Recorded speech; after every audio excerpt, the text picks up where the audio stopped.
Hello, YouTube. Right, I think a little bit different today. We're still doing story stuff, but we've just done Not Cry Prelude, and on the advice of the comments, what I'm going to do is I'm going to start weaving in some character stories.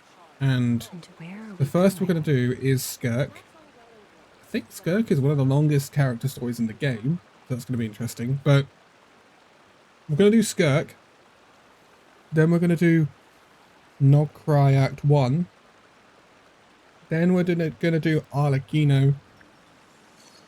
And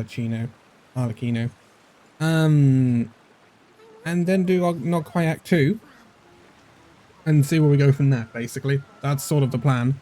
Which is why we're at the fountain in Fontaine with Skirk, because we're obviously going to do Skirk's story as Skirk, unless it finds... it might be a little bit weird, Skirk walking alongside Skirk in the story. So I might pull out the Chasker.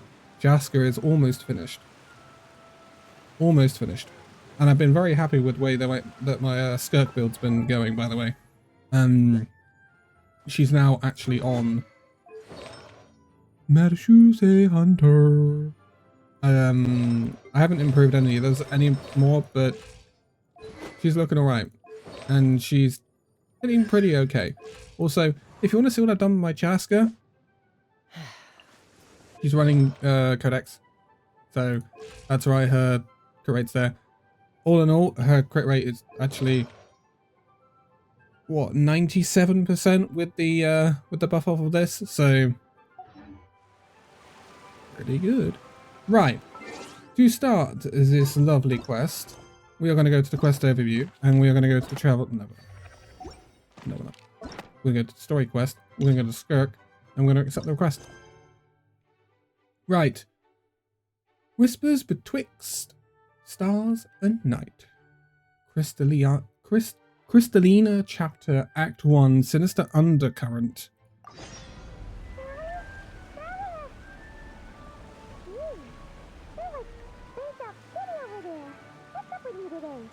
I don't know, Paimon. You feeling okay? We've been traveling all over lately, so maybe you come down with something. That's it. We're getting Baiju to check you over. Oh, I guess what's wrong, we're off to Liyue. Oh, I was only mentioning, I'm not sure if it was in the prelude to A Not Cry. I haven't been to Liyue in a long time. Oh my goodness, Liyue Harbor. Oh, it's been so long since I've been here. Okay.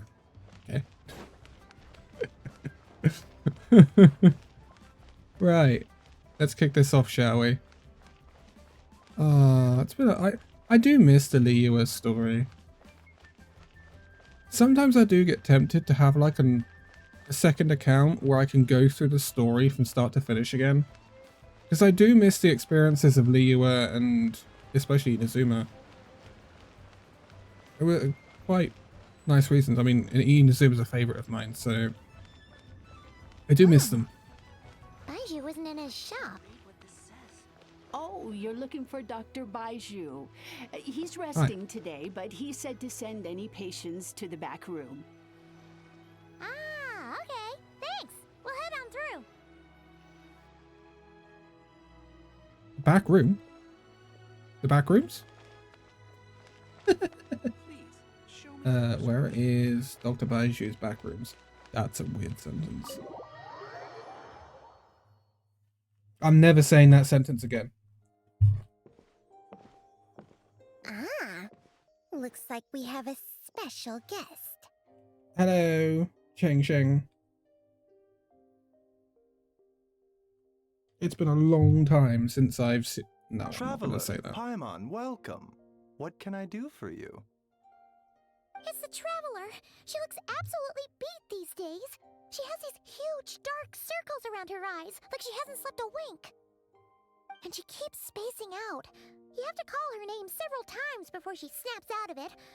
What do you think it is? Is she sick? Ooh. Is the traveler prone to sickness? I find this surprising. Very really. peculiar. We don't get sick. In all the time we've been acquainted, this is the first time you've come to me with a health complaint. Come, let me take a look at you. Hi, I'm the traveler. Okay, Paimon does not like that expression, Baiju. It's not serious, is it? Calm down, Paimon. Complexion is good, eyes are clear, breathing is steady, pulse is strong. Physically, you appear to be in good condition, traveler. In theory, your energy level should reflect that. You should be feeling right as rain. Hence my concern. A clean bill of health is usually a good thing, but in this case, it likely means your situation is more complicated. I see. Physical illnesses come with detectable symptoms that can be used to diagnose, medicate, and cure the condition. But afflictions of a non-physical nature, they fall outside a doctor's realm of expertise. Huh? Yes. What do you mean, non-physical nature? Curses, dark magic, it's hard to say. It could just as easily be a simple case of mental fatigue. Why don't you rest here for a bit? Whatever it is we're dealing with, clues to your condition are sure to reveal themselves in time. Once we know the root cause, we can administer the right treatment. I've seen my fair share of mental afflictions. To start with, some calming incense, a good night's sleep, and a good meal will do you a world of good. Okay. In the meantime, Changsheng and I will review the relevant literature for afflictions that present with mental fatigue. Still, we're not experts on this kind of thing. I say we should strongly Who consider might that be? calling in a specialist as soon as possible.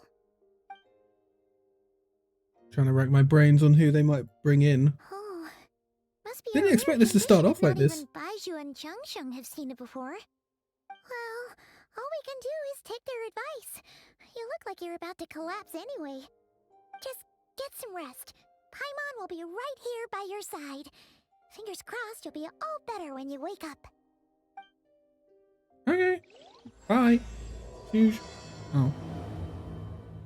Whispers betwixt. Right. We start off a quest by resting. Ooh. I like those effects.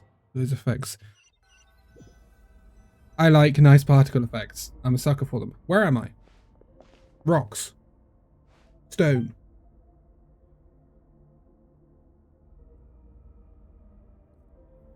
There's a thick fog covering my field of vision. This feels more real than a dream, but too chilling to be real life. My breath freezes in my throat before I can even exhale. It feels like my soul has been wrenched from my body and thrust into this strange, unfamiliar space. Whichever direction I look in, there's no end in sight. And worse than that, I think there's something in the fog, following me like a shadow. If this is a dream, how long till I wake up? And if it's not, then where in the world am I?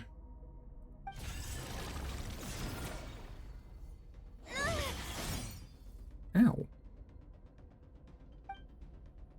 What in the... Something just pierced through the fog and stabbed me in the back, but there's no blood.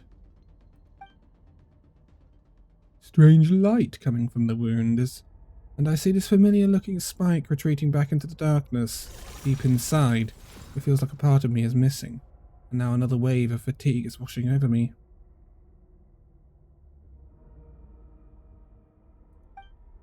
Ooh. Okay. Traveler! Rise and shine! Time to wake up!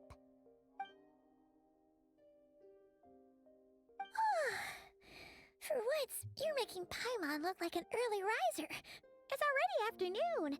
Hopefully all that sleep did you some good. Feeling any better? A cut? What? Did you scratch yourself in your sleep?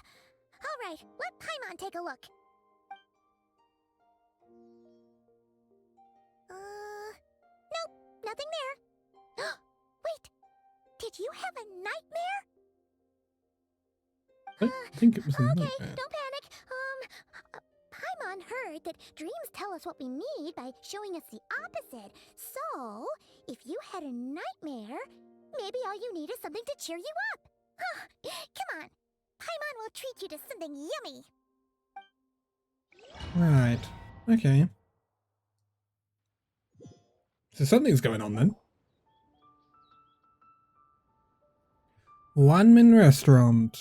Sensing that something isn't right, Paimon orders a bunch of dishes to cheer you up, and no doubt she probably eats them all. What? So, in this dream, you were trapped in a weird place with thick fog everywhere, and then a spike came out of nowhere and stabbed you in the back? Yes. Oh. Okay, well, that's a new one. Are you sure it was a dream? Because from the way you describe it, it sounds like you were really there. But then again, you woke up right where you went to bed. And you were definitely in a deep sleep this morning. What if my soul was there or something? Then it's decided. Paimon will stay up and watch over you tonight. If anyone tries to mess with you, Paimon will beat him up. Or, wake you up first and then we can beat him up together. Yeah, I was gonna say. Paimon's smile has a way of putting me at ease. But what I saw is still bothering me. That dream was so chilling, and it almost feels like there's something watching me from some corner of the world, even now. Something stabbed me in my dream, but when I woke up, there was no wound. Still, if I focus on that area, I feel a vague aching, almost as if, deep underneath the flesh, something is missing. Something is missing. Did you just say something? The flesh remains whole, but the soul is incomplete. Left unresolved, the mind will wither away along with it. Ah! What the? Wait! Paimon remembers you! Scork! Your child's master! Scork! Oh my goodness me. Right! Skirk. What are you doing here? Hey, Skirk. The last time we saw you was at the Primordial Sea in Fontaine, right? Yes. Then we left and never learned where you went after that. Child's been looking everywhere for you, by the way. What brings you to Wanmean Restaurant of all places? You came here looking for us? And were you the one behind that hocus pocus just now? Tell me, what is it that you saw? She has such a good voice. Tight-lipped, huh? I suppose that's fair. You, I'll take a glass of wine. Hmm? Oh, of course. Coming right up. She's so We make commanding. this one in-house. It's not too strong. Enjoy. Chef Mao, I'll take a grilled tigerfish over here. Coming right up. Ah, if I knew we'd be this busy, I wouldn't have approved Shenhe's vacation. Shenda. At the end of the day, what happens to you is of little consequence to me. I'm not here to try and win you over. Trust me or not, the choice is yours. If you want my help, now's the time to speak up. You have until I finish my drink. She gives me the vibe of someone and I don't know who it is. I really don't know who it is. I'm going to have a think on that. She really does remind me of someone. I was investigating an abyssal disturbance in the area and happened to notice you. Part of your soul is damaged, and the wound bears traces of abyssal corrosion. Need I say more? Neither of those things sound good.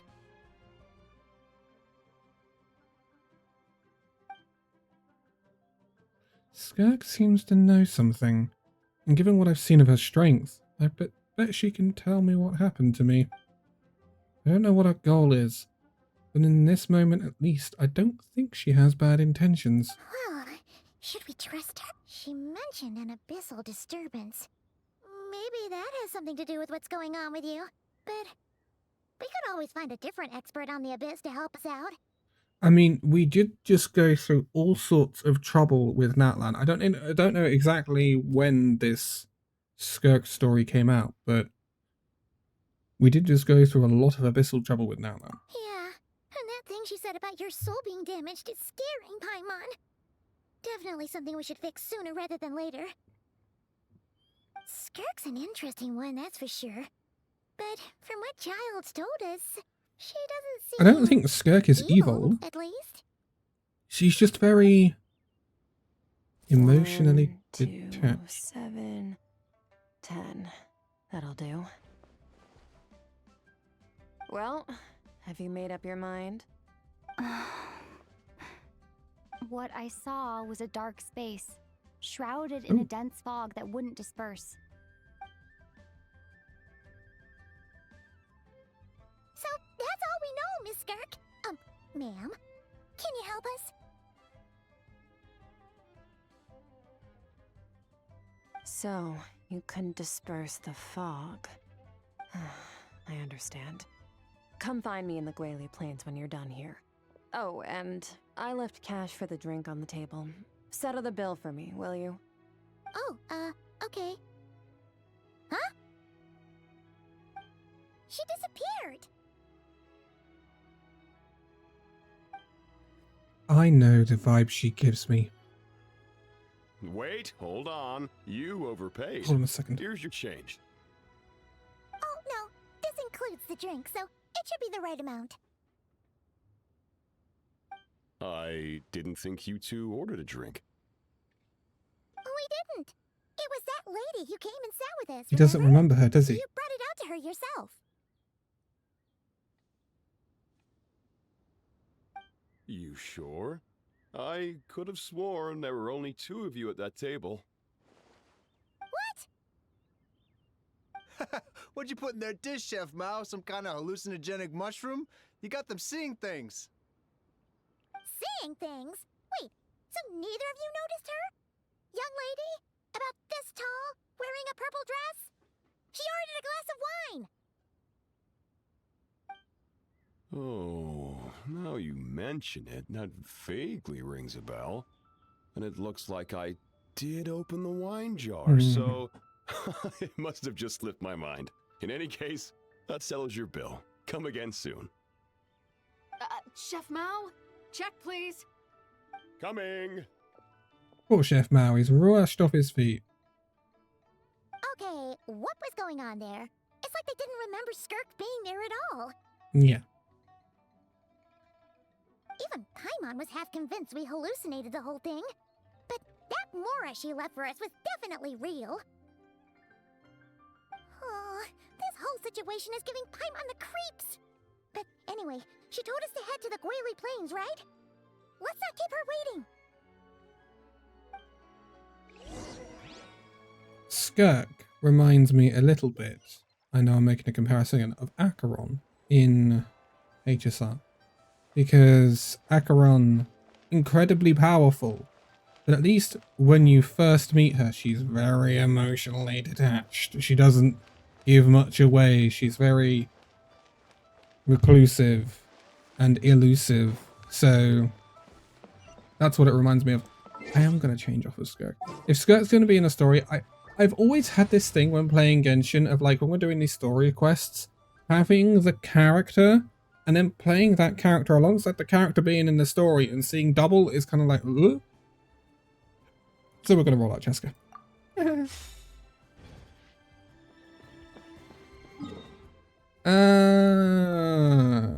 Woody Plains. Also easier to traverse with Jessica because... Right.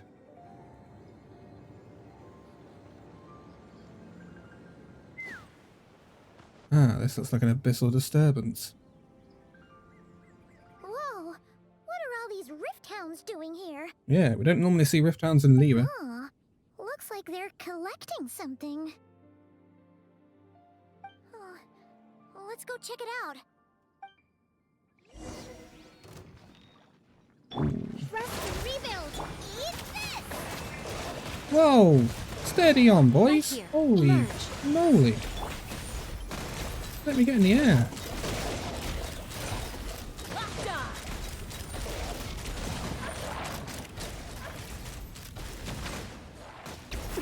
Hold on to your hats. There we go.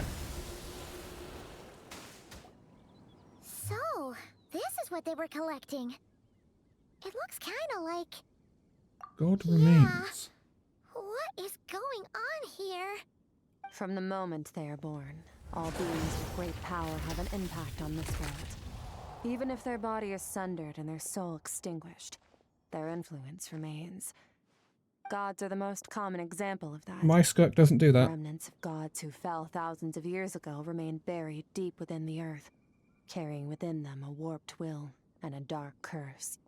Together, these remnants form what you call God remains, and it appears that some of those sealed here were dug up and removed. There are traces left, but they're fading fast. What are you doing? What is Paimon doing? Nothing! Just wanted to make sure you were... real? She's definitely not a ghost traveler. Paimon poked her, and she's solid. Your life hangs in the balance, and that's what you're fixated on? Strange set of priorities. It was just a trick to avoid being perceived. If someone notices me, those memories are erased. Simple as that. Unlike you, I have no desire to establish a connection with the world. The weak and the lowly have no right to remember me. They're lucky they only have a few missing memories to show for it. Now, can we please get back on track? Okay. Where were we? Right. The God remains. So, basically, there's now less of them here than there used to be, right? Isn't that a good thing? In our experience, God remains are 100% bad news. A lot of terrible things have happened because of them. Maybe it's a good thing by human standards, but power doesn't come from nothing, and it doesn't just disappear for no reason. Yeah. The remains aren't just gone. They were taken. And they were taken for a reason. And normally that reason has some sort of way of... Going back to Very Hornia. clever, traveler. You aren't the only one who had something taken from you. There are victims like you everywhere. The only difference being, you can speak, and the remains cannot. So it went unnoticed. Something similar happened in Sumeru. Within the span of one night, countless consecrated beasts were slaughtered, and a large amount of the god remains buried in the desert went missing. Of course, god remains are just one of the targets. Oh, her The animation. culprit is chipping away at sources of power all over this world, including the Stella Fortuna above. Wait, you mean... the stars? Mm-hmm.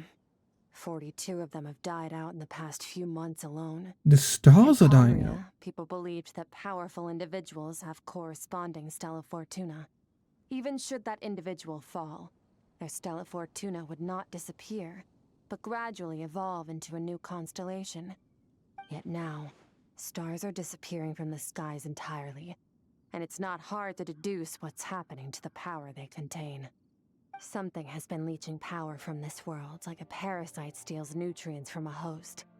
And now, it's no longer satisfied with the remains of the dead. It wants you. This time, it only took a fragment of your soul. But next time, there's no telling how far it could go. Okay. So this is way bigger than just Skirk story.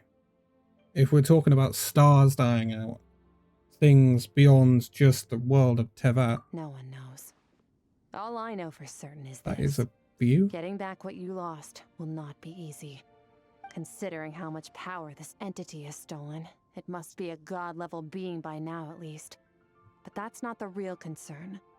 Souls are fragile things, and yours could easily be crushed if you go up against it. So you're gonna help us, right? We're going to help each other. You are my ticket to uncovering this thing's true identity. Well, great! You seem super strong and you know a lot about the Abyss. Don't get all mushy on me. All I'm doing is helping you get back to normal after a sudden crisis. And I should warn you, getting mixed up with me can have unforeseen consequences. We're on very different journeys. You don't want to be in my debt, trust me.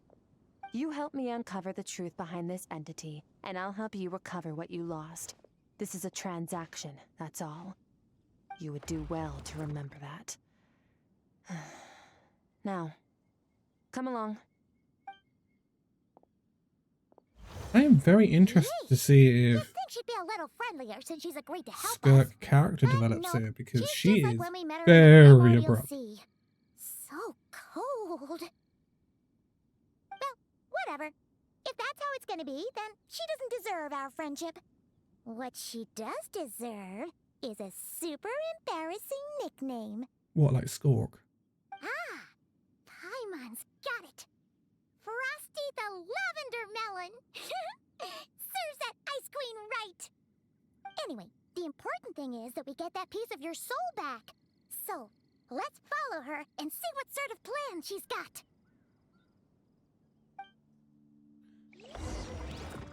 This is cool. This rift is so cool. Like, wow. Oh, oh, the depths. Oh, and it just disappears when you go behind it. Oh, I love it. Oh, games are amazing. Oh, I love it. Love it, love it, love it. Okay. Whoa, this place is way bigger than Paimon expected. Where's Where that are we? background music? This is where I live. I suppose it's the closest thing I have to a home here. Well, despite it being sort of not very homely, it is very pretty. I like the colours. It is. I brought This is you the here abyss then. because time flows differently in this place. I don't know how much Ajax has told you, but when he fell into this space, I mentored him for 3 months. In that time, only 3 days passed in the outside world. Oh, Ajax. Oh, right! That's Child's real name. Yeah, Paimon remembers him mentioning something like that. So, a month here is equivalent to 1 day in the outside world? That should mean we're safe from that power-hungry soul snatcher for now, right? Yes, well, I didn't bring you here just to show you around. In the outside world, the Traveler could be attacked at any moment. But coming here has bought us quite a bit of time. Now, we just need to figure out how to investigate that place you saw. The one full of fog. Both your Yes. description and the abyssal disturbance I felt point to that space having some connection to the abyss. It could even be a domain similar to this one. The thief who stole that fragment of your soul is hiding there. But the abyss is a chaotic and turbulent place. If we want to pinpoint their location, we need to see what that space looks like without the fog. Abyssal power can grant a special form of sight. Have you ever wielded abyssal power before? no, but I've sucked it out of people. Okay. Do you plan to learn? That tracks. All the information you have suggests the abyss is something sinister. And that abyssal power is a wild and dangerous force that always spells disaster. I don't think the abyss is bad. I've never thought that. I've thought the entities that come from the abyss are bad. Life lesson. Just because the entities that come from a place sometimes are bad, doesn't mean the entire place is bad. I've always thought, when we refer to the abyss, I don't refer to the place, I refer to the people. I refer to the monsters that are coming from the abyss, not the abyss itself. And you're saying that's not true? Depends on your perspective. Floods and hurricanes take countless lives too. True. But if one day you gain the power to control them, what was once a calamity is now just another tool in your arsenal. I'll respect your opinion, though. Just means we have to turn to the second best option. I mean, I don't mind wielding the power of the abyss as long as there's nothing bad for us or Teyvat. A little abyss crystal that contains my power. Wear it on your head, and we'll be able to perform dream mirroring when we fall asleep. Can I keep Dream it? mirroring? It means experiencing whatever the I was going to say other literally what it person says on the is dreaming. tin, Paimon. Everything they see, think and feel.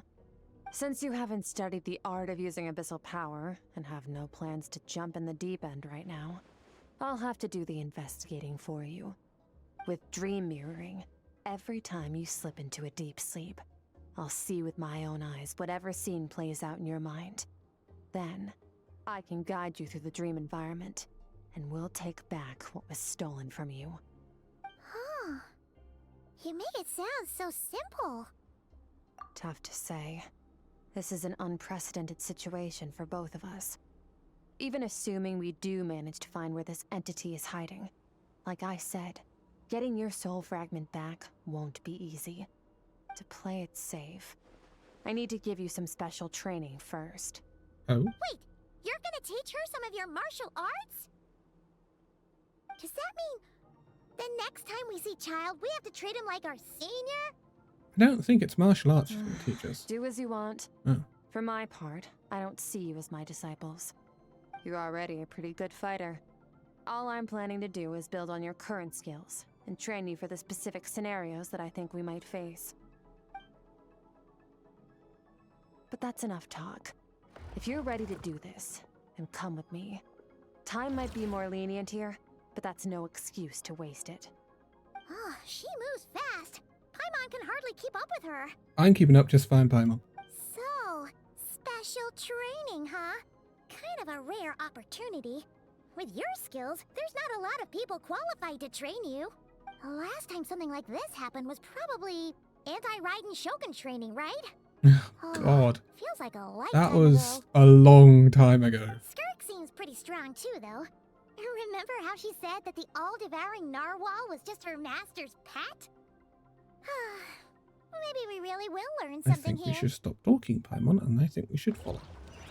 I would absolutely love a full region like this. A full region in this style. Abyssal type region. That isn't just an extra domain that we go into for the length of a story quest or whatever. That is always accessible. I would love a place like this. I think it looks incredible. Look at the sky. Look at the colours, the ground. Like these sorts of rifts. I think it would be incredible to have a place like this available. I would adore it.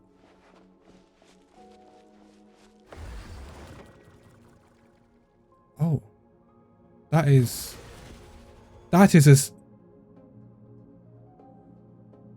Genshin Impact? That is a sensational transition. What a transition! Oh! That was absolutely sensational. I love that. Fantastic. Ooh. Ready? We're eating well today. I'm ready. Bring it on! Not you. Your training will be split into 3 stages.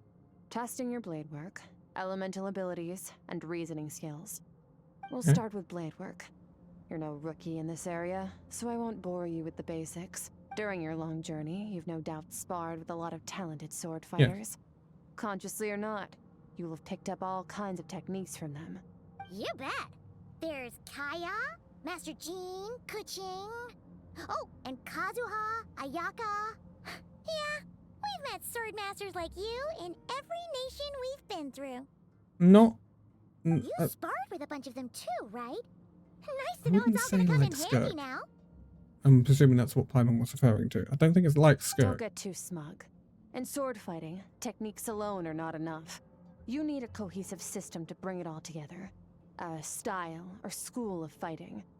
To use the human body as an analogy, your style is your skeleton, the foundation, the framework.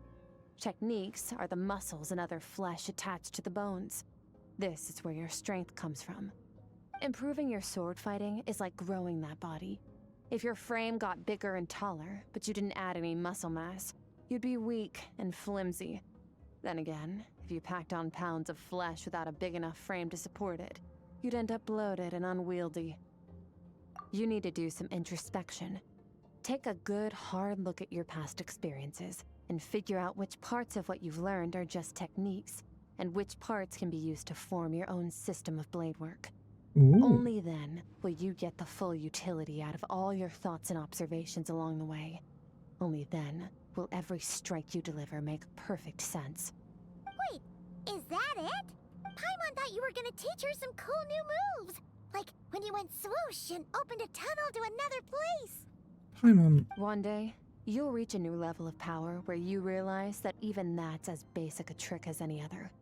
But right now, our sword styles are so wildly different that teaching you mere techniques is pointless. I'd love to be able There to are open up no rifts with shortcuts my in the blade. pursuit of power.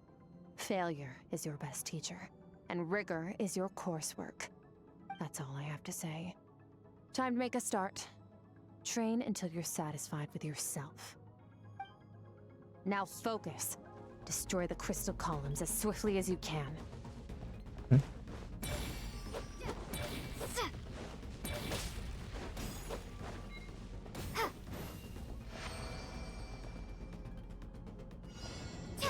A new dawn rises!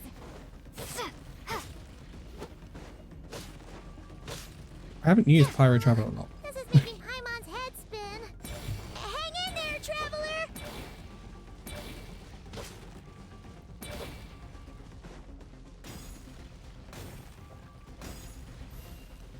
I'm starting to understand how Traveler works though. Pyro. 900?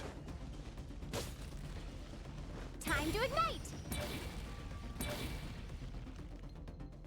900? Holy. Oh, there we go. I'm gonna say, I'm not doing 900. You've got to be kidding.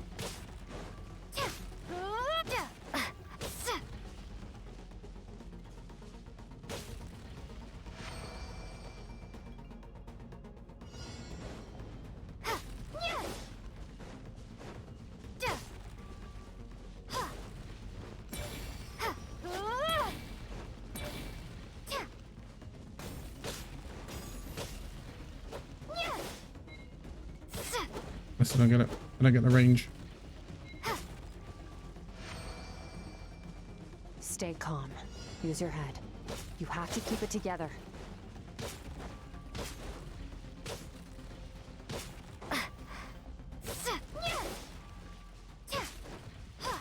Okay.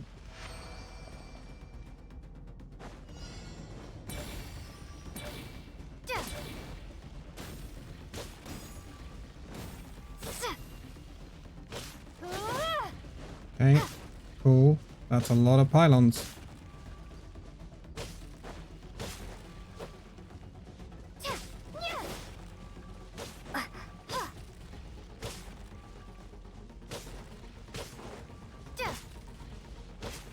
Okay. Pound in flame! Ooh. Look at the glow on us. I love that.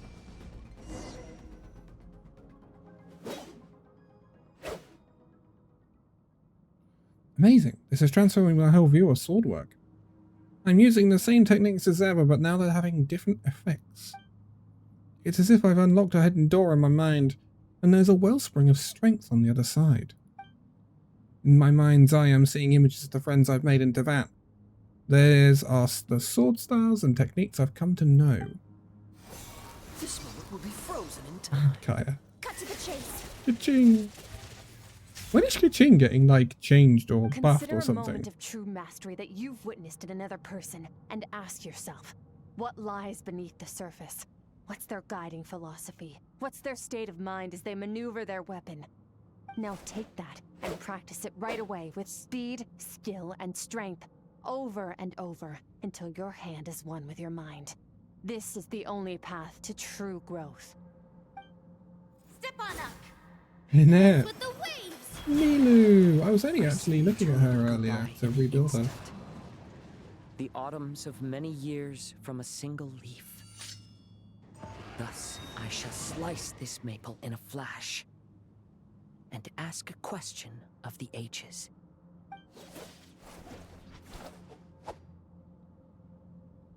My sword style, my journey.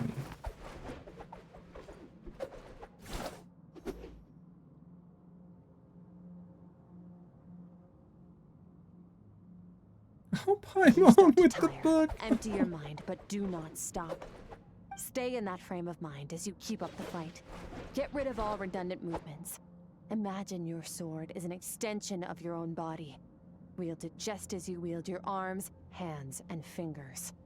'Twas on a deserted, moonlit night that the hero approached the vile dragon's limpid lair.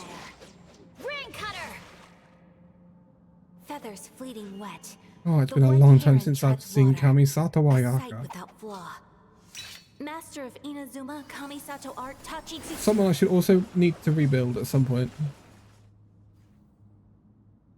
I've got a lot of characters I need to build or rebuild.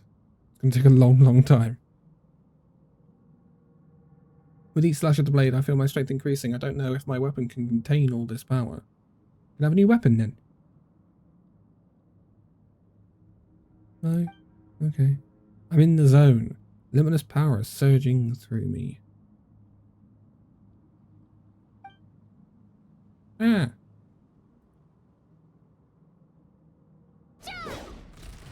Oh. You slash and swipe till you've exhausted every ounce of your energy. Huh.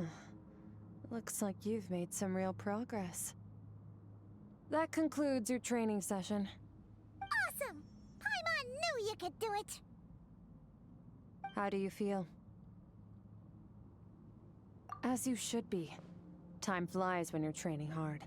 You've actually been going for several days now with no rest. Oh. Yeah, meanwhile Paimon's had a whole bunch of naps. But you were so focused, she didn't want to interrupt you. Go get some sleep. I'll be doing the same very soon. Let's hope you see that foggy place in your dream, so I can get this investigation over and done with. So as a byproduct, because obviously Skirk wants us to go to sleep so we can dream. And so doing this is kind of a byproduct of it. She's given us some training so that it kind of tires us, and therefore we sleep and she gets what she needs to do some investigating. I love this place. I love this place so much. Please, I want an abyssal region.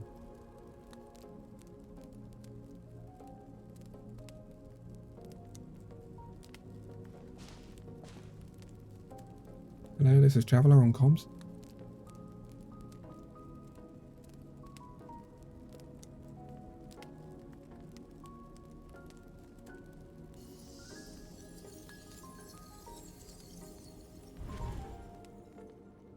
Okay, so what's going to happen here then? It'd be so funny if we just had a really pleasant dream and Skirk's just there being like, hmm?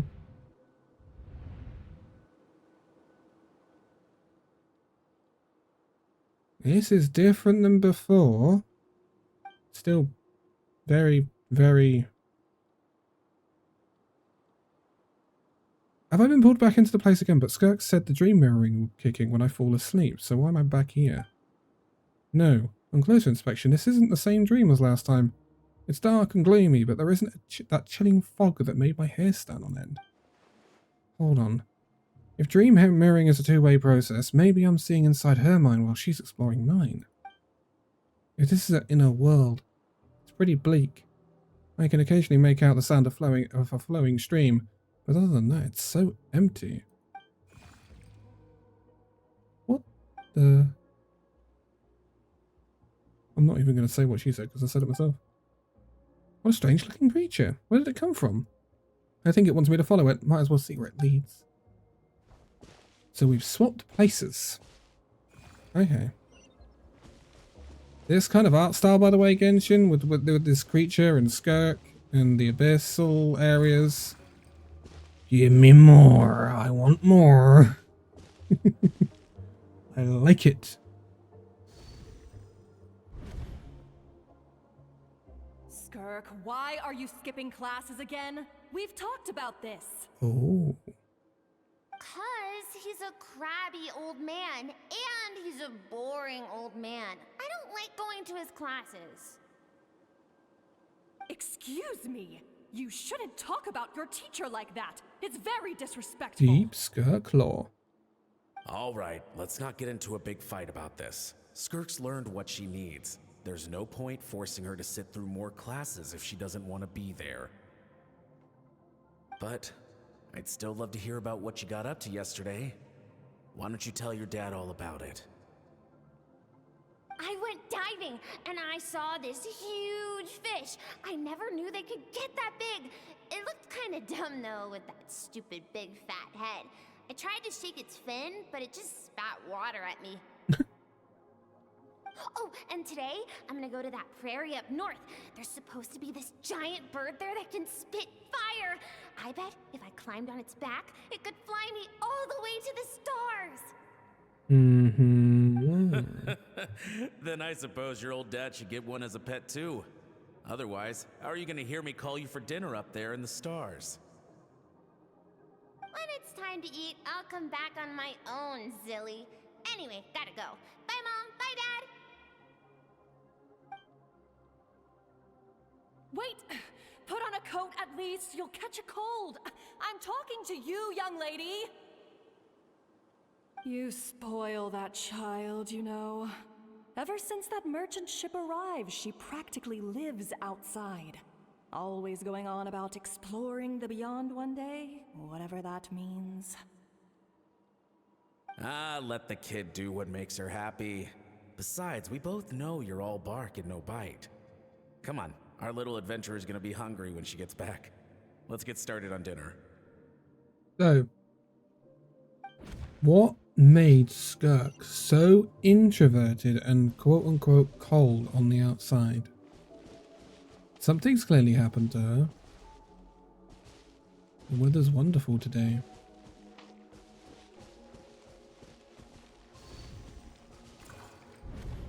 The stars shimmer high above.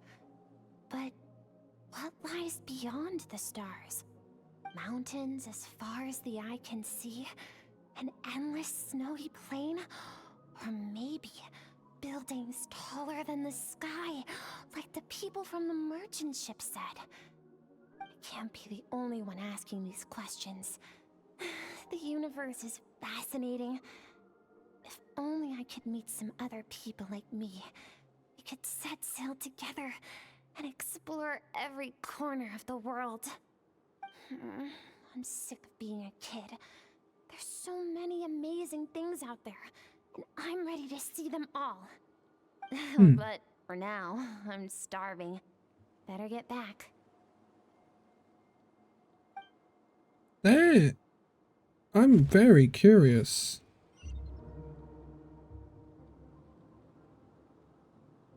About Skirk. I'm curious as to where she actually comes from. Hey, look, that's my daily check-in.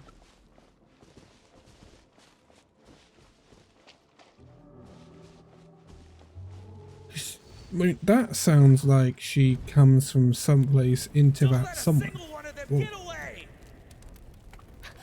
No, please, spare the children! Stay back! What the hell? Run!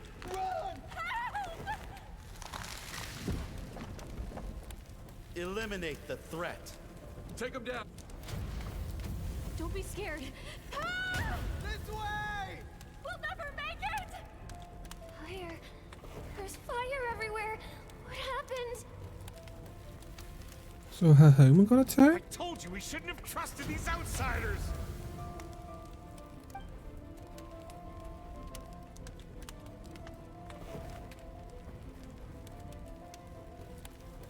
Why are you doing this? What did we do to deserve this? We welcomed you with our finest food and drink, showed you the best our home has to offer, gifted you cloth dyed by our own hands. And this is how you treat us? Run! Save yourselves! Captain, Zone 3 is clear and we have Zone 2 surrounded. Begin extermination. Remember the orders from upper command. No one is to be left alive. So it's some form of invasion. Rest assured, sir. We have enough munitions to annihilate these savages and burn their entire civilization to the ground. Good. The only ones who put up a real fight are that man and his wife, correct? What's their status? We shot the man in the ankles and the wife broke her wrist attempting to fight back. They won't be doing much more fighting. They're holed up in their home for now, but they won't last long. To prevent them from making some kind of last stand, we're planning to clear out the other zones first so we can send a bigger squadron to surround them. Well, well. Turns out some of these beasts do know how to use their claws. Now the threat these savages pose will be undeniable. Let them cling to what's left of their lives for a little longer. Once the other zones are cleared, I'll cut off their heads myself. This sounds less like something born of Teyvat, but it seems like Skirk's past is pretty rough.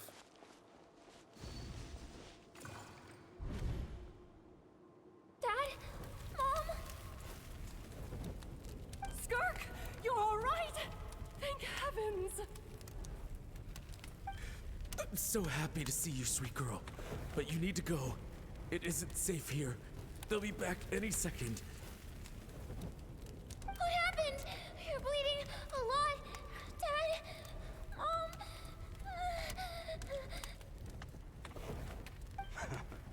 This is the place. Alert all units. Prepare to surround. Run, Skirk! Run as far away as you can. Don't trust anyone. Your dad and I, we're not afraid to stare death in the face, but we need you to survive. My clever girl, so curious. You're already so brave. I know you're going to grow up to be such a positive light in this world. Whenever you miss us, just play this song. Remember, life is a gift. Don't let darkness claim it. Break down the door! Look what we have here. Oh boy. A savage that can pluck a tune. Well, the show's over.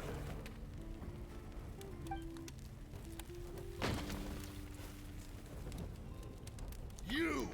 Stop singing! Shut it! I said shut it or I'll make you! Fine.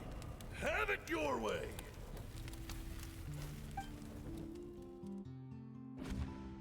So her parents got killed in some form of invasion?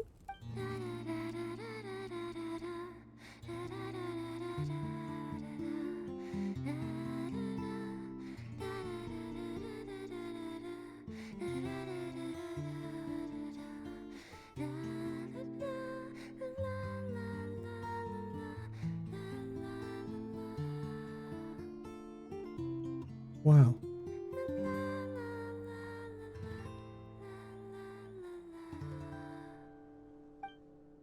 Oh, you're awake. That was I found beautiful. a few clues while you were asleep, but it's only a start. Now, time for the second stage of your training. This time, the focus is elemental energy. Come find me when you're ready to begin. I knew it. Deep down. She's not cold. Hey, Skirk. Man, staying in the abyss feels so surreal, don't you think? Does it? No day and no night. It's like time hardly exists. If we weren't careful to keep track, it feels like we'd have no idea how long we've even been here. Well, except for the fact that Paimon still gets hungry like clockwork. You go do your training. Paimon's gonna grab a bite. So while I train and get stronger, you are gonna get fatter. I get it.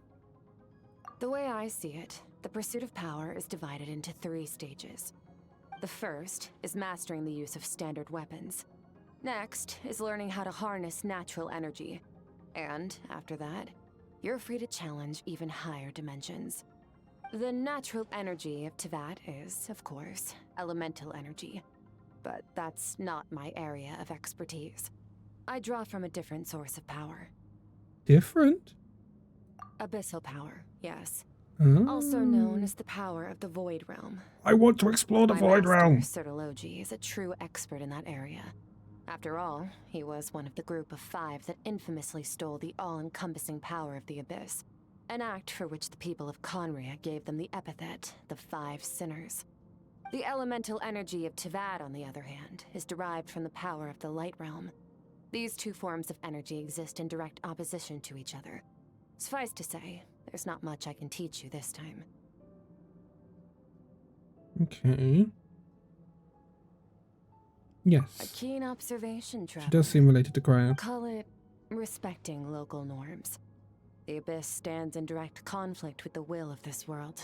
So, to make my life easier, I disguise my power to make it appear cryo-like in nature.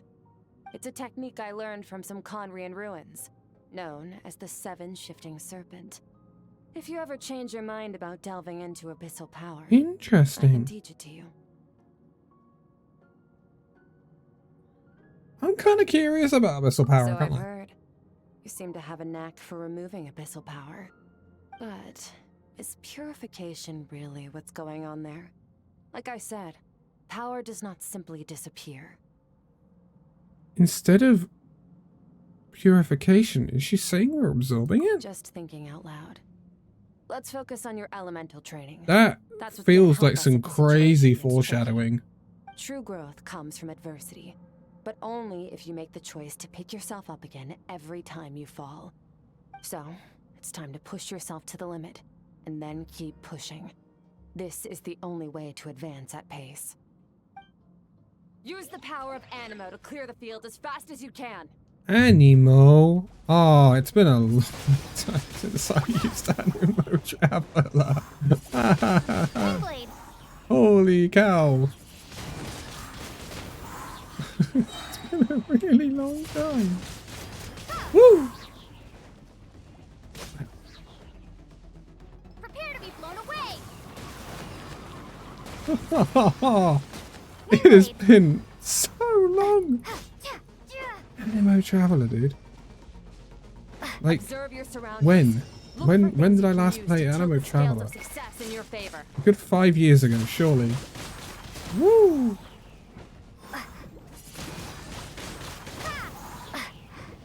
Ah, yeah, see, if we're clever, we can use... Yeah, that for melt. Clever! I see.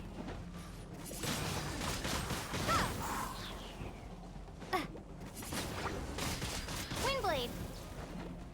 Be gone. Come on. Whee!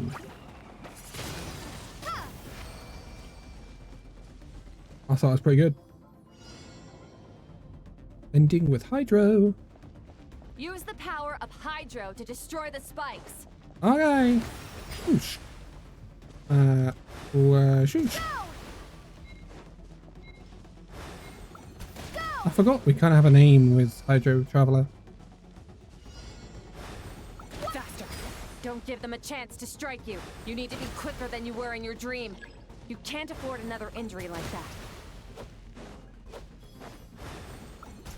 Water jet. Because it wasn't my dream. Water jet.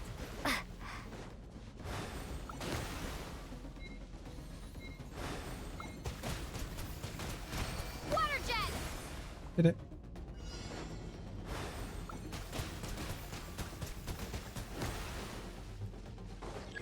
Okay.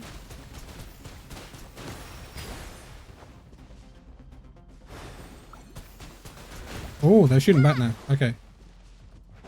Got it. Water jet.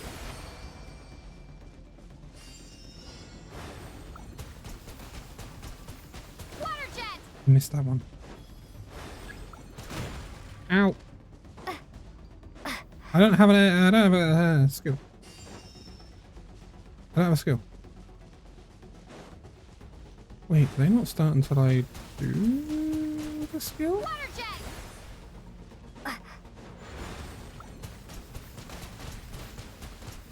Go. Okay, but that was kind of clean. Water jet. How am I doing, Skirk? How am I doing? Oh my god, the Geo! Oh! Oh, the Geo bloody ball, man! Oh, I remember I remember searching Liyue and literally using that ball to search Liyue. Without a vision and switch between the elements at will. It means your aspirations need no approval from the gods. Your power is not bound by the rules of this world. So be bold. Do not be afraid to chart your own path. Oh yeah. Stone, nimble as lightning, flourishing like foliage. Dendro. I can feel the power of the elements flowing through me, sometimes as peaceful as the flowing stream. Other times surging like a raging river.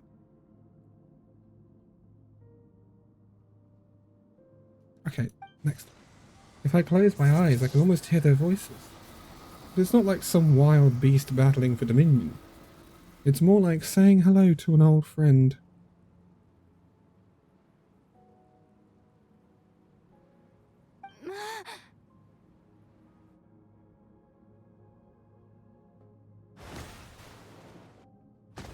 Oh. Oh. Very good. It seems you've reached a deeper level of connection with the elements. Long enough for you to lose yourself in your training, which is a good sign. Relentless practice with the elements has drained all your strength, but it's also what allowed you to make progress. Get some rest.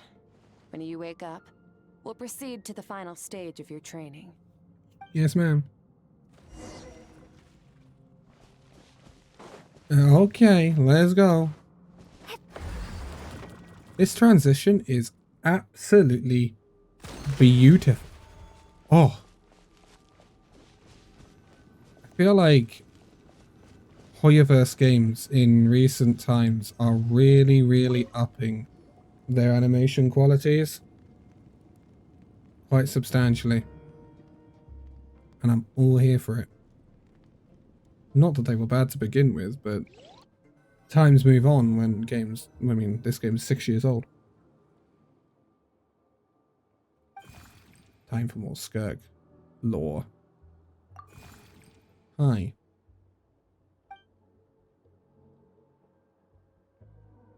You half remind me of Mem in HSR, and if you start going mem, I'm going to lose my mind. So you do have a very siren look about you. What is the secret to power? Certalogy. Longing. Hatred. Self-preservation. No. It is fear.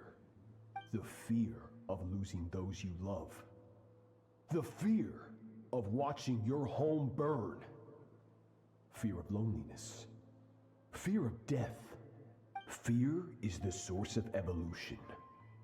It forces humanity to adapt to their environment and overcome hardship. It is in the process of prevailing over our fears that we surpassed first ourselves and then the rest of the world. That fear is now part of you.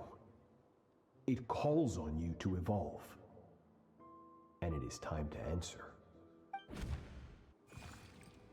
Okay. Ow, it hurts. Daddy, mummy?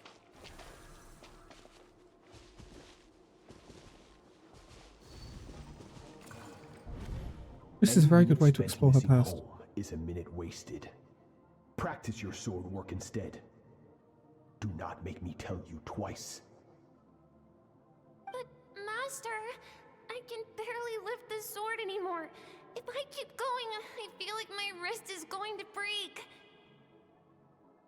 So it has not broken yet. Then pick up your sword and keep practicing until it breaks. I want to hear the cracking and splintering of bone. After all, bones can always be reset. Good lord.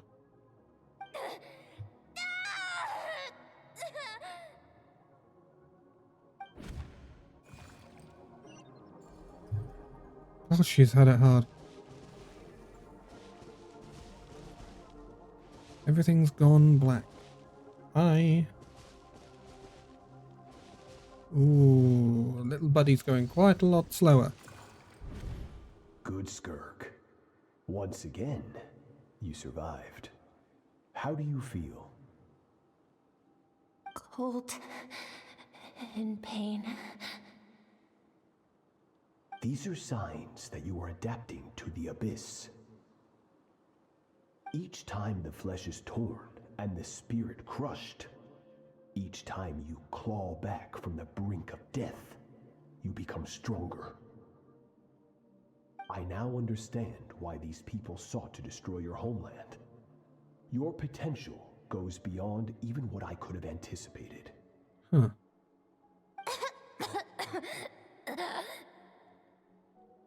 But you still have much to learn in your pursuit of strength. Your mind is rife with distractions. From now on, I shall show no mercy in your training. You must learn to shut out all the pointless emotion, crush the self that makes you weak, and become master over your physical form. Get up, Skirk. Wipe the blood off your face. Cut away the rotten parts of your flesh. And mend what is broken. Then take up your sword.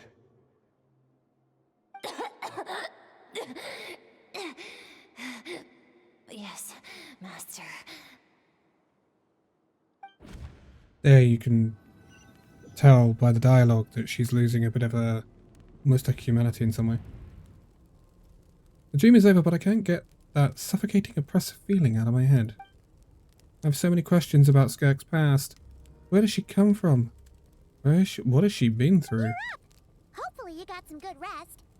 Skirk said to tell you that she's ready to start the final stage of your training whenever you are. So, want to head over now? Or did you want to wait a little? I really want answers, but right now it's vital that I complete my training. Once that's done, I'll find a chance to talk to her. I was going to say, Paimon, what are we going to wait here and do? Sit by the fire and do nothing? We might as well get on with it. Oh, beautiful. I'm so glad I'm playing this. From your training so far, you have gained a better command of the sword Thank and you. more control over your elemental Yes. abilities. That's only part of it. Experience is the real teacher. Your journey, the friends you have made, the dangers you have faced. These have taught you more than I ever could. Now, it's time to focus on how you react under pressure. You must be able to think rationally, even in unpredictable combat situations. To simulate this, I'm going to attack and you're going to block. Ready? Am I going to have to time this? Not bad. That defensive stance looks near unbreakable. Just like your brother. Oh, that reminds me. You still don't know what happened to him, do you? That was a move. Hey, no fair! That's cheating! No, it's not. You In a think fight. every opponent has the same moral exactly. code as you? You can denounce their deplorable methods all you want, but only if you live to tell the tale. The dead don't get to complain. Strong emotions will always arise in combat. Anxiety, anger, fear. But a true warrior is never at their whim. Only when you are free from the influence of emotion can you make the right choice, no matter the situation. How amusing. Almost sounds like you think you know me. But you don't. You can choose your own path. We are not the same. Let's begin. Try to use reason over emotion. Make the most rational and advantageous decision in any given Interesting. moment. This is your final training session. Look alive. Same drill as before, but this time I'm going to interfere. Hold your focus.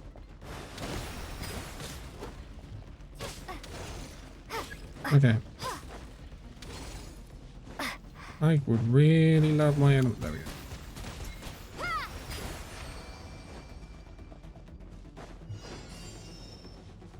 Oh, that's a lot of...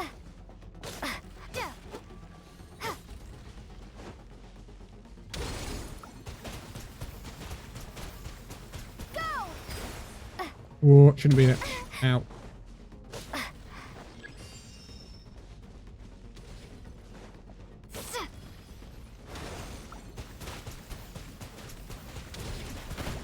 Oh, I actually didn't see her on me though.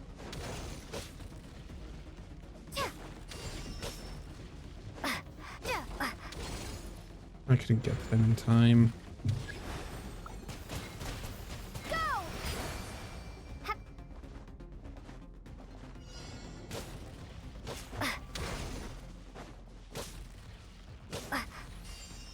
Right.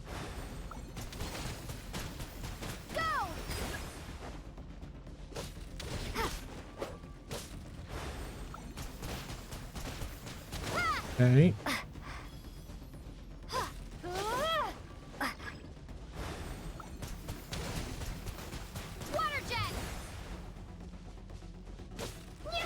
I'm getting the rhythm. I'm getting the rhythm.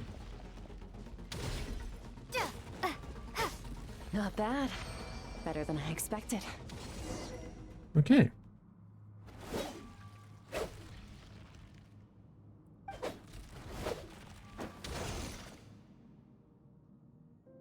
You're getting the hang of it.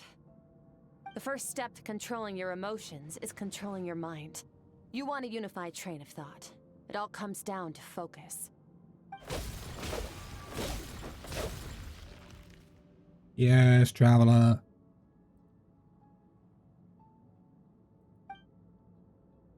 I think it's working. I can choose to tune out anything that isn't relevant to the battle. But I think I'm still pretty far from having full control over my emotions.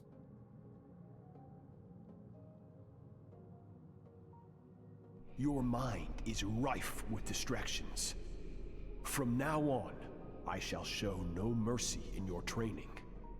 You must learn to shut out all the pointless emotion. It's very Crush parallel. the self that makes you weak, and become master over your physical form. Skirk went through this kind of training too, didn't she? How merciless does the training have to be to make someone substitute all emotion for pure reason?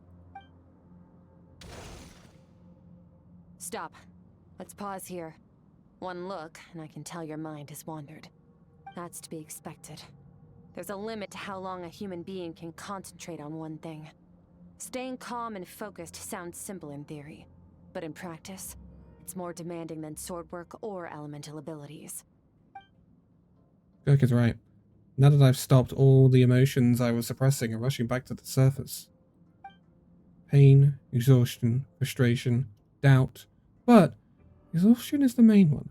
I feel like I could fall asleep on the spot. Get some rest. No point training further if you're already dead on your feet. Like I said at the beginning, the only goal of this training is for you to reach a point that you're satisfied with. You managed to push past your limits, which is a good start. You can be proud of that and sleep well knowing that you've earned it.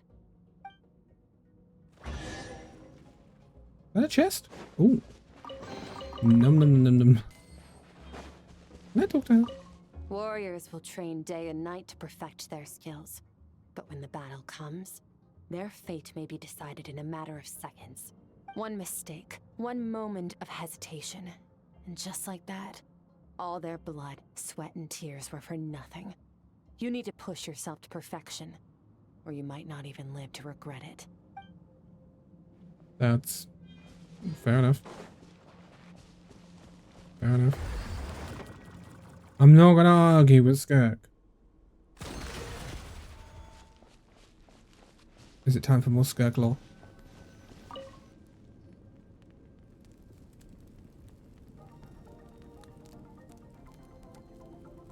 This background music, so different to what I've heard before in Genshin.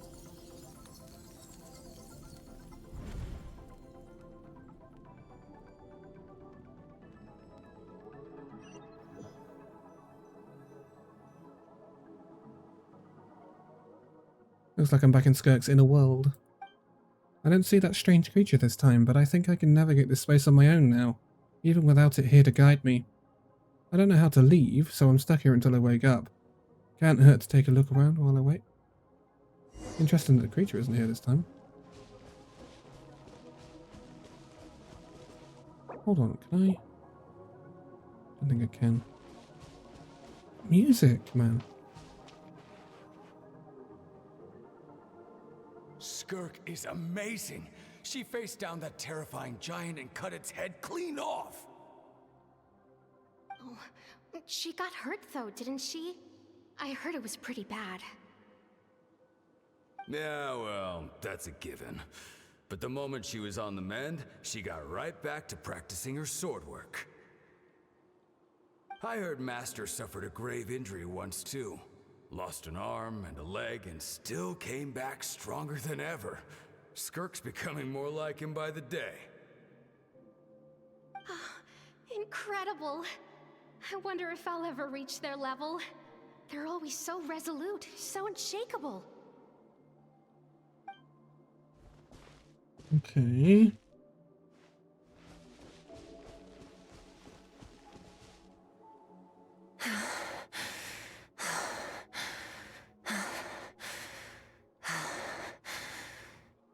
Pathetic. You're not even trying. You're so much weaker than you think. Skirk, have you become a positive light in this world?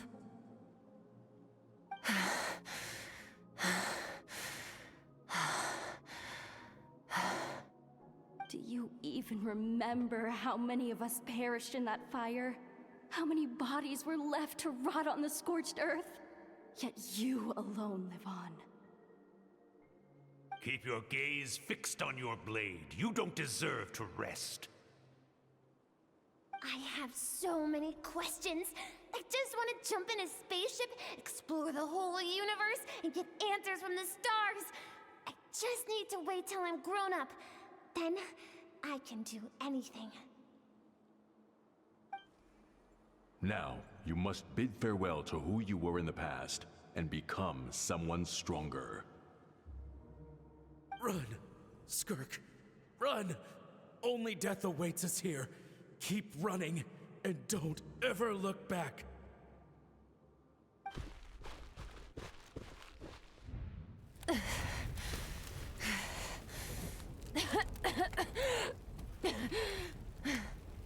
Good lord. So, she ended up with Sertalogi, right? Sertalogi, I think, was one of the great sinners of Khaenri'ah. Like, big bad. But I get the feeling that Skirk is not Khaenri'an. She feels like she's beyond that. Her sword is so cool. I wish I had a signature weapon. First things first, you need a new identity. Alice? Going around telling people you're from somewhere beyond the stars won't do, now will it? How about saying you hail from beneath the earth instead? As the Khaenri'an saying goes, venturing out into the universe and down into the abyss are the same in that both are braving the dark unknown. Well, I'm a visitor on this planet, so I'll follow the rules. Hold up. Didn't expect Alice to be part of this. Is Skirk a descendant? Ah, splendid. That saves me quite a bit of trouble. Let me offer you a piece of advice in return, although it might not be what you want to hear. I know the pursuit of strength is important to you, but taking a moment for yourself every once in a while Must be the fourth descender. is never a bad idea. Is she a Ignore her descender? existence for too long, and there will come a day when you can no longer hear her voice.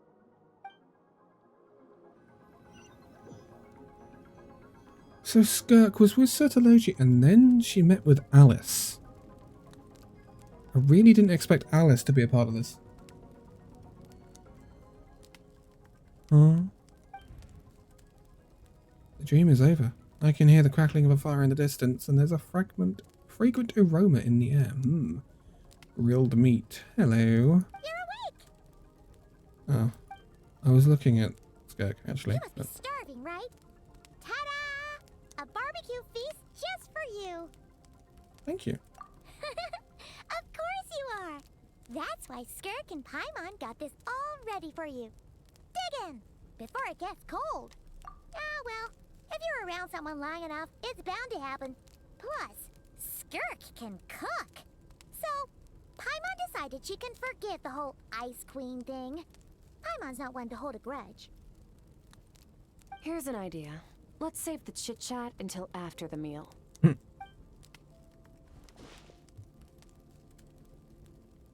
We'll dig in and make quick work of the food. So full. Okay, it's Paimon's turn to sleep now. Wake her up when it's time to go. Good chance to speak to Skirk.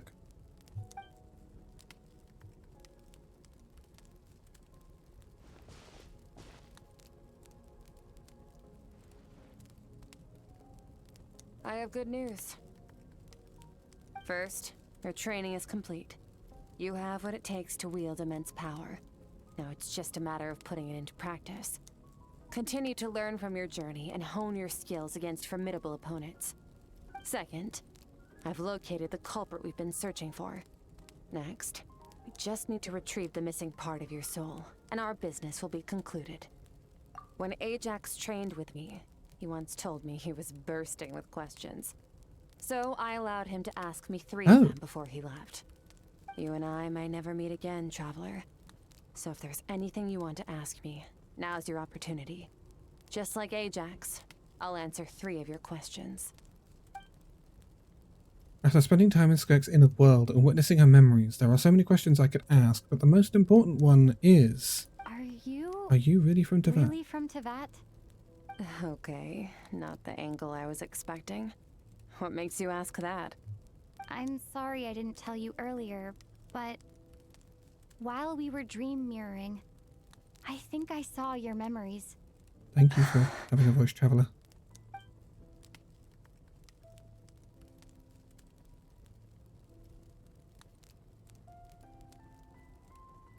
This is the first time I've seen Skirk break her composure. I guess this really took her by surprise. I knew that was a possible side effect.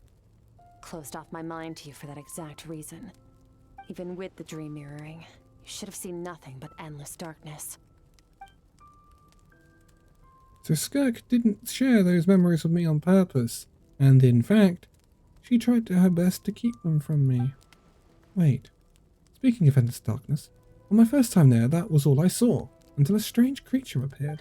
Whatever. Must have been a flaw in my execution. I shouldn't be too surprised. Due to some recent circumstances, my self-control has been lacking as of late. Recent circumstances? Since you've seen what you've seen, there's no reason to hide the truth. All I ask is that you keep it a secret. No, I'm not from Teyvat. I'm from a different planet. And there was a time when I journeyed through the stars. A lot like you in some ways. Like me? Do you mean... This is the you're question! Also a descender? No, we're different in that respect. You're influencing the fate of this world. Ooh. But me?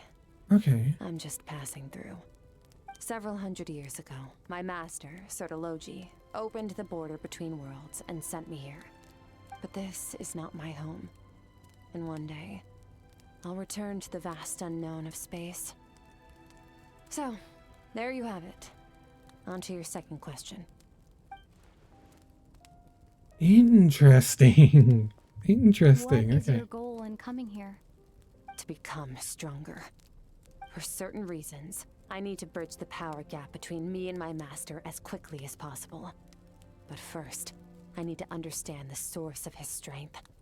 To do that, I need to follow in his footsteps. Walk the path he once walked. And somewhere along the way, I'll find out how to defeat him. She wants to That defeat is my sole Sertologi. focus and purpose. Okay. You have one question remaining. Skirk's goal is to defeat the Foul. I can hear how serious this is for her. I wonder what those certain reasons could be. But given how quickly she placed with the answer, I doubt she wants to talk about it. I have one question left. What should I ask? You make it sound so Hey, easy. Tatak. Ever since the incident I experienced there, I've never stopped searching for Master Skirk and that unknown abyss. But it's been years now, and I've still found nothing. Maybe I should take this opportunity to get Child some answers. Well, your last question? You know Child is looking for you, right? Are you gonna let him see you? Ajax. His situation is different than yours.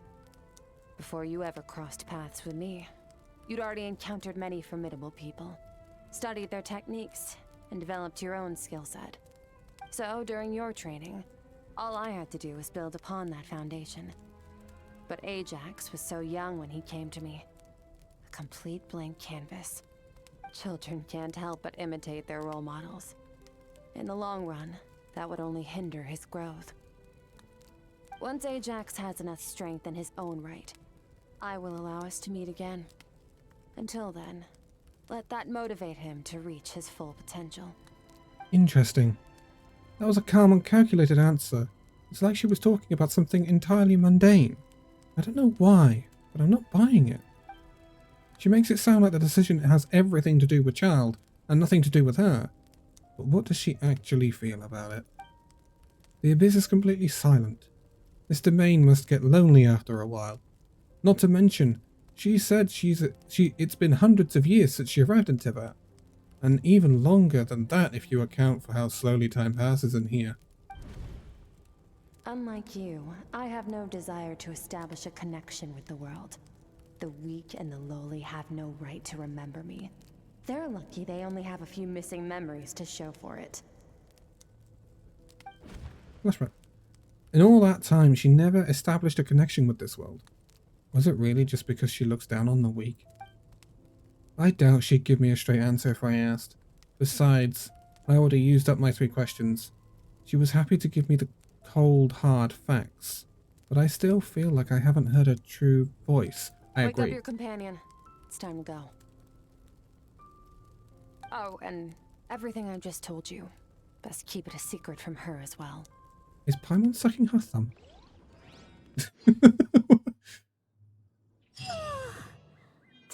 Yeah, especially her not being from Teyvat, because Paimon tends to have a little bit of a blabbermouth. Just follow me. I'll open an abyssal rift close to the culprit's location. Sorry, Skirk. My bad. Where are we going? Bloody hell, the chasm. Chasm? Good lord. It's been a long time since I've been here too.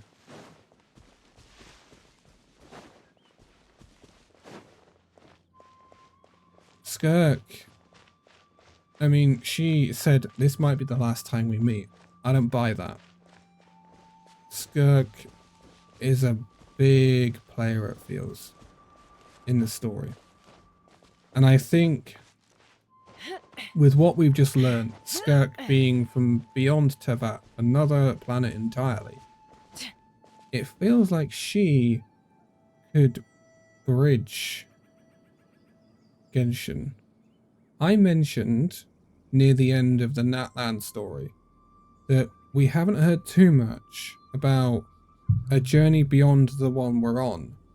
The journey after the Traveler, when Traveler reaches Danconia or whatever and gets all the answers and an ending to this story, this journey. What happens in effectively Genshin 2.0, in effectively Genshin 2? Like sort of what Honkai Impact 3rd is going through, or has been through, the second chapter. What happens when the Traveler's story finishes? And I feel like Skirk is the only character I've seen in this game that could bridge that, because she's not intrinsically linked to Teyvat. And the only 2 other characters I can think of that also count as that is Aether and us. Wait, this is near the chasm, right? Yes, it's a very big chasm Yes. pipe. I don't know if that goes If we that way. enter from here, we'll be able to reach that place from your dream. You have some experience with abyssal domains by now, but still, this is someone else's territory. Best to proceed with caution. Yes, ma'am. Don't worry, Paimon's an expert at hiding behind other people for safety. Yes, she is. That means you need to stay safe, Traveler. All right. Remember your training. Time to put it to use. Okay. Am I going to get a trial Skirk? Also, should I enter this with my Hasker team? Yeah, well, yeah, they're done now. Ah. There we go. So produces my answer. What does this Skirk look like then?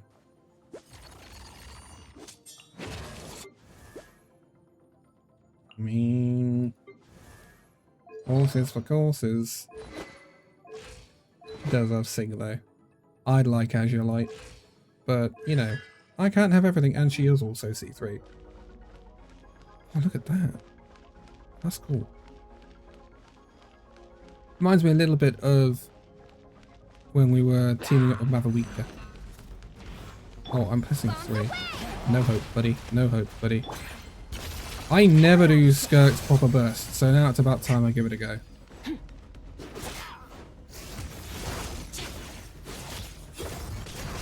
She's so cool. I love her animations. I adore her animations.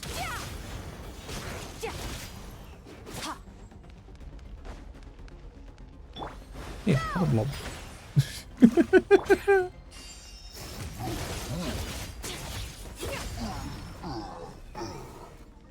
Look at her. Woohoo! I love it. I love it.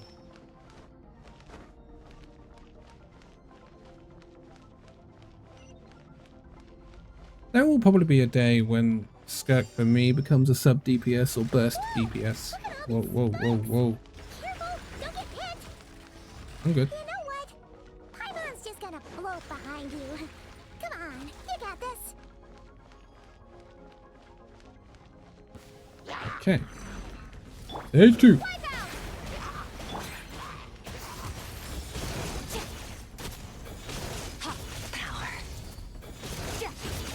Bang. What are you two doing here?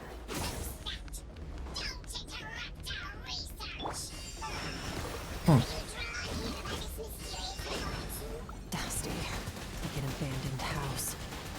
Let's press on. Interesting. Whoa. Come on. There we go.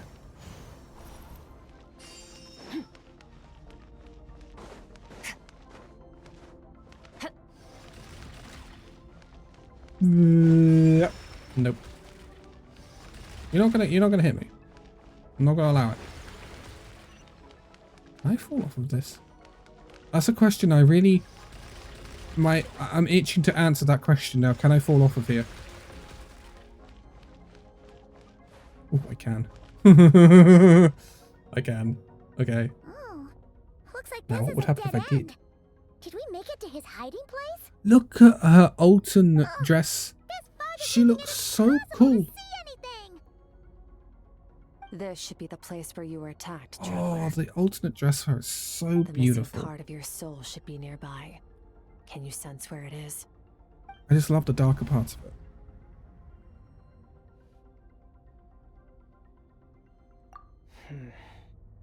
Our opponent must have covered his tracks just in case. Who Otherwise, is it gonna you should have be? sensed it much more strongly.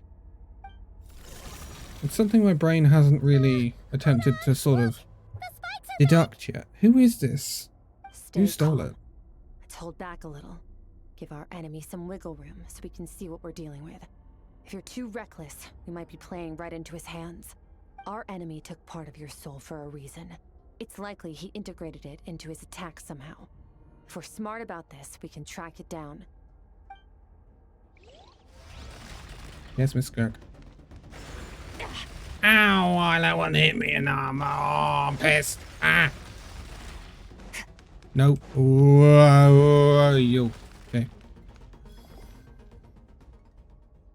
Not that bad.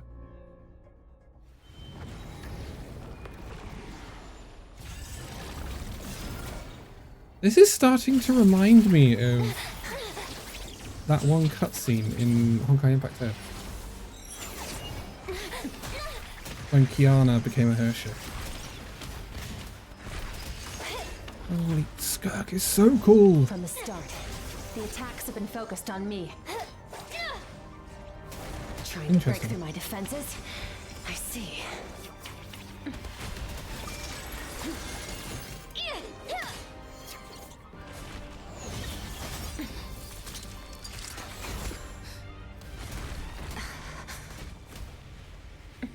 Oh my god.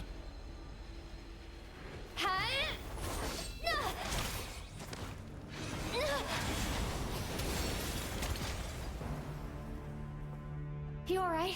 That thing was...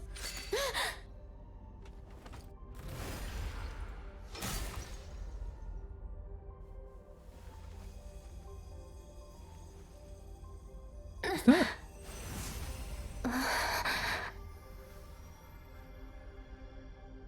What? There. I got it back. Traveler! Skirk! What happened? It looked like Skirk just got... Huh? In the Guili Plains, you asked me why this enemy chose you as his target. Now, the answer is clear. It's not just the fact that your strength is impressive. It's also because of your ability to, as you put it, purify abyssal power. Whatever that actually means. The fact is, that ability allowed him to do something that should have been completely impossible. Namely, break through my defenses and steal my power. Ah. No. He couldn't have known I'd come to his domain. He only stole your soul fragment because he knew the value of its power. I doubt he expected it to come in handy so soon. Call it fate if you want. I believe that's the term they use in this world for arbitrary coincidences like this. In any case, it works to our advantage. Once I realized what he was using that power for, it gave me the chance to get back what you lost. I'll cope. Well, done gorging? Good. Time to answer some questions. How did you get the power of the all-devouring narwhal? The all-devouring narwhal? Ah. Oh, of course! Paimon knew that spike thing looked familiar. It looks just like that narwhal's horn! I highly doubt you acquired that power through your own strength. Tell me I'm wrong. You're desperate enough to scour the land for god remains and whatever vestiges of power you can find. Who is it? That alone proves you wouldn't be able to defeat a creature like that. Which leaves one possibility. You know my master, the Foul, Sertologi. The Foul? Who dares call him foul?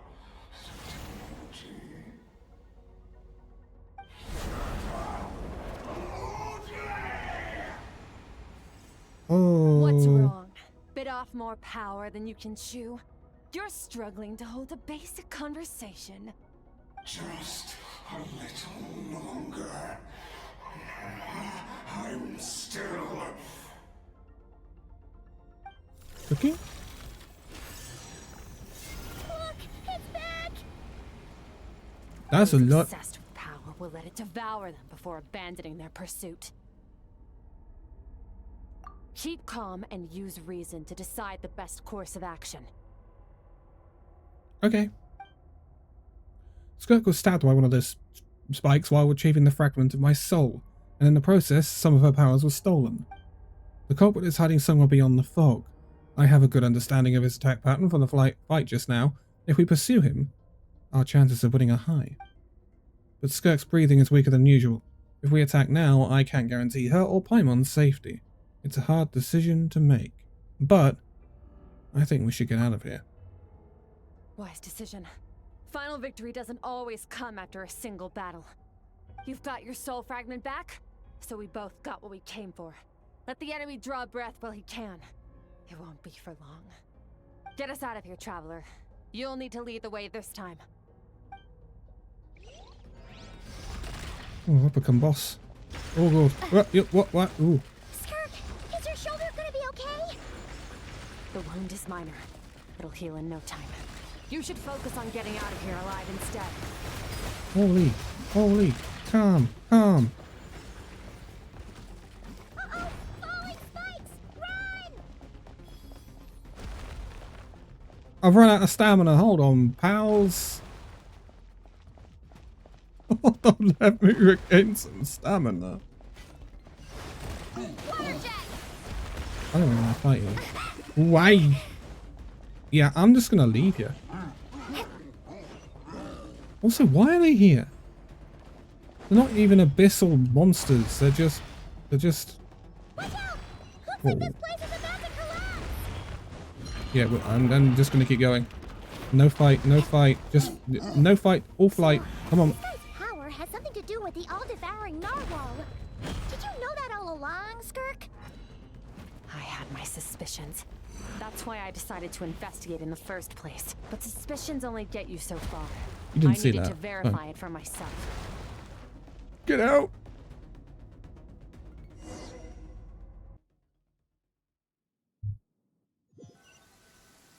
Okay.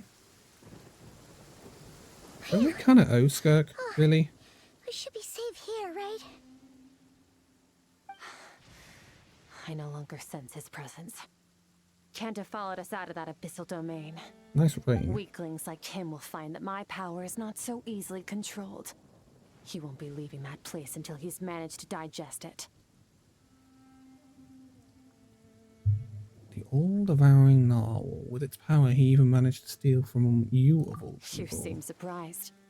I suppose that's fair. You've seen but a fraction of what that whale is capable of. That gaping maw could swallow a planet whole.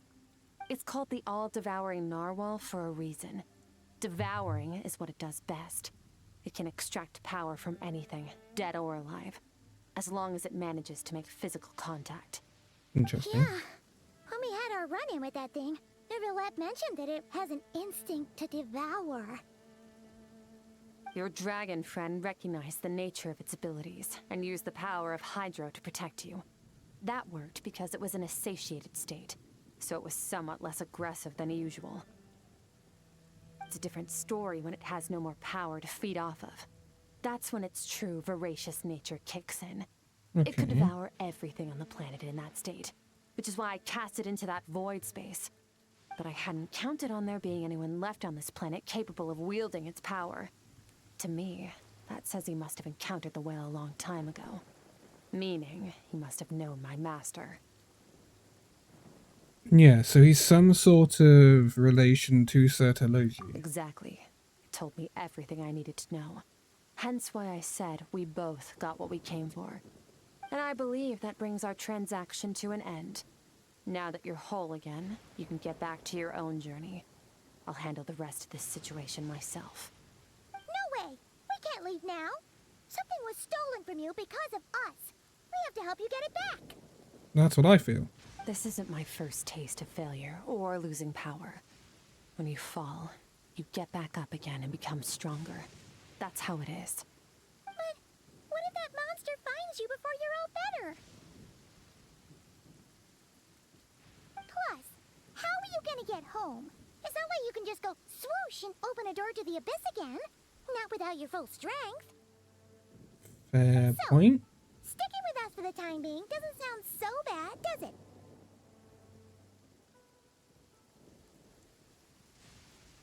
It's not a pity. True.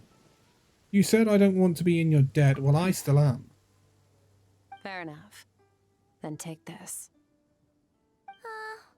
What is it? A bag of Mora. Nothing in this world is free. I know that much. I'll leave the planning to you. Hurry up and decide where to go.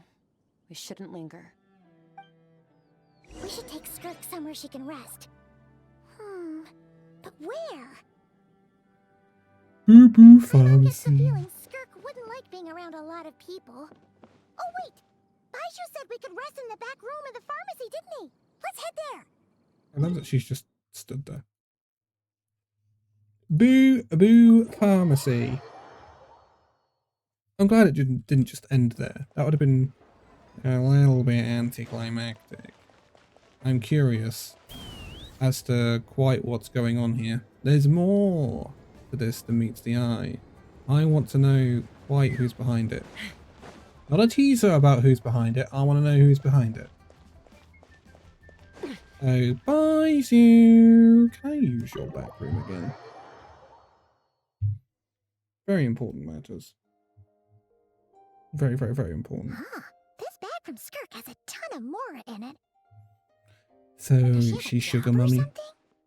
Wait, no. After what we saw at Wamin Restaurant, that seems impossible.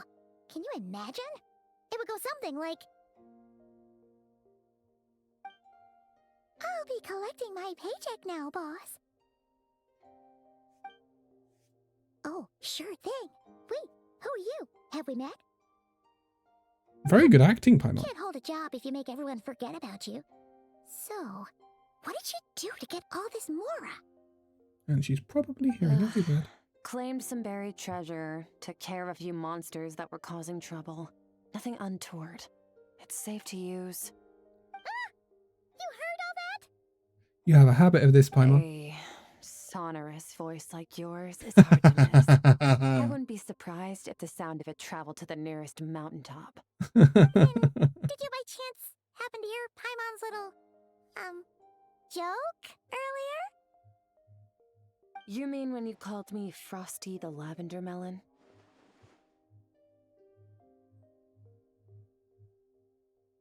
No, sorry. Paimon totally misspoke just now. She didn't say that at all. It was, a Paimon lookalike. Yeah, she's a piece of work, that one.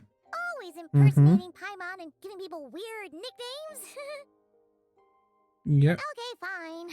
The truth is, Paimon didn't like you all that much at the start, but things are different now. You helped the Traveler in a big way, so what do you say? Friends? Ugh. I noticed there was only one bed. Go ahead and get some rest. No. I'm strong enough now.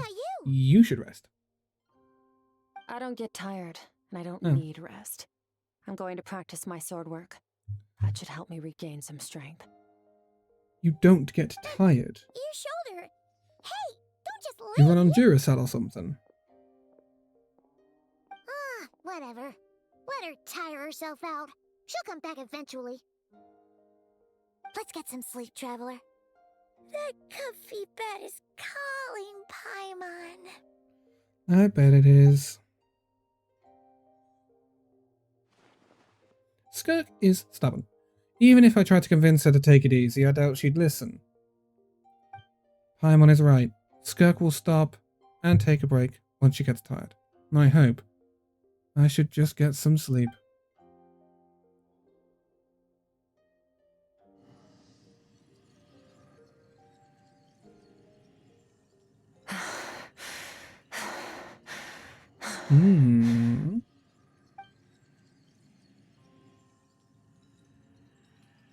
Skirk? Of course she's acting like she didn't just get stabbed in the shoulder. Something seems off with her though. Is she getting like trained? Quiet. Okay. Who's she talking to? There's no one around. Unless... Okay, I need more. Come on. Remember how many of us perished in that fire? How many bodies were left to rot on the scorched earth? Yet you alone live on. Keep your gaze fixed on your blade. You don't deserve to rest. Run, Skirk. Run! Only death awaits us here. Keep running, and don't ever look back. Right. In that dream I witnessed, Skirk was training alone, but there were disembodied voices talking to her.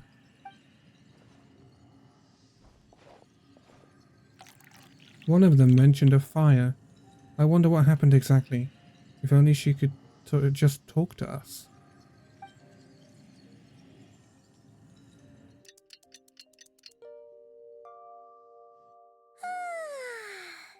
Getting an early night's sleep is the best. That bed was so comfy. Wait, Skirk? Have you been sitting out here the whole night? The bed's all yours if you want it. Recovered your strength About yet? 60%, maybe 70. Oh, we working in percentages numbers here? Paimon thought Good it would lord. take at least a couple of days. That was fast. No, not fast enough. That's 20% less than last time. Same training regimen, same intensity. Nothing felt different, but somehow the outcome fell short. Maybe it's because of the spike that stabbed you? No, I think the problem's with me. I need to meditate for the next 2 days. Deep introspection should help me find the issue. Okay. Ooh, sounds intense. We'll watch over you in the meantime, then. Thanks. See you in 2 days.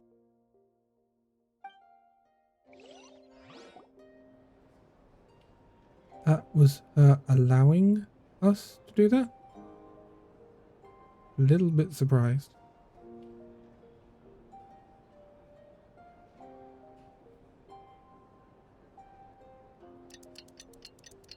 Teet hot, teet hot. So where are we now? Because we're not still in Baiju's blimmin' Skirk is still back room. meditating, huh? It's been 2 days already. Shouldn't she be awake? Paimon can't think of anything we can do So to help. pretty. Oh, wait! Breakfast! That's it! Paimon will go get breakfast! Skirk is gonna be starving when she wakes up. Be right back.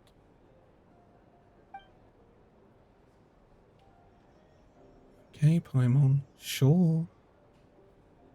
Skirk looks so serene. Almost like she really is asleep. She looks beautiful. Look at her. Good lord. Oh, wide eyes. Jeez. Oh my god, it's the creature.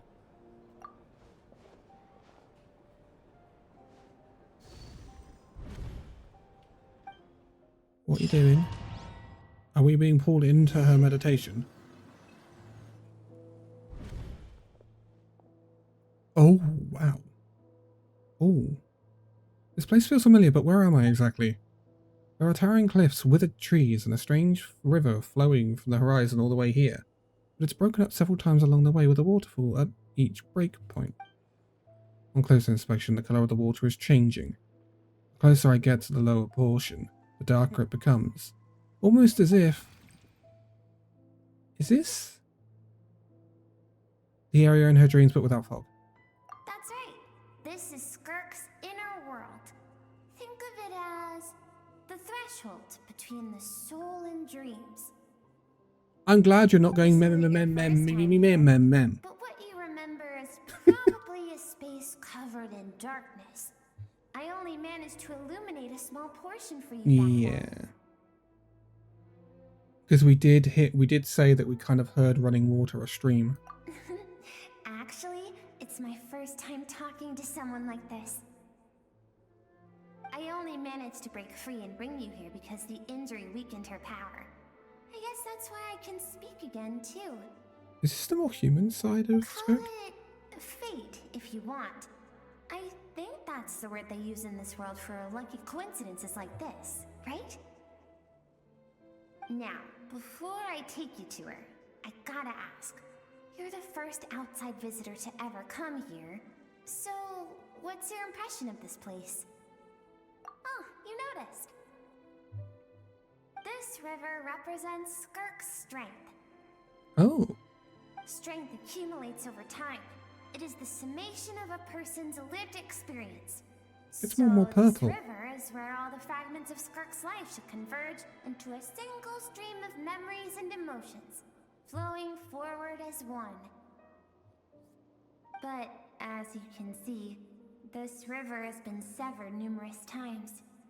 It's because Skirk doesn't like who she was in the past. She doesn't like who she was in the sees past. reflected in the river is a disgraceful shadow of who she was. She cuts through water and rock with the sword of reason, severs her connection with the past, and begins anew.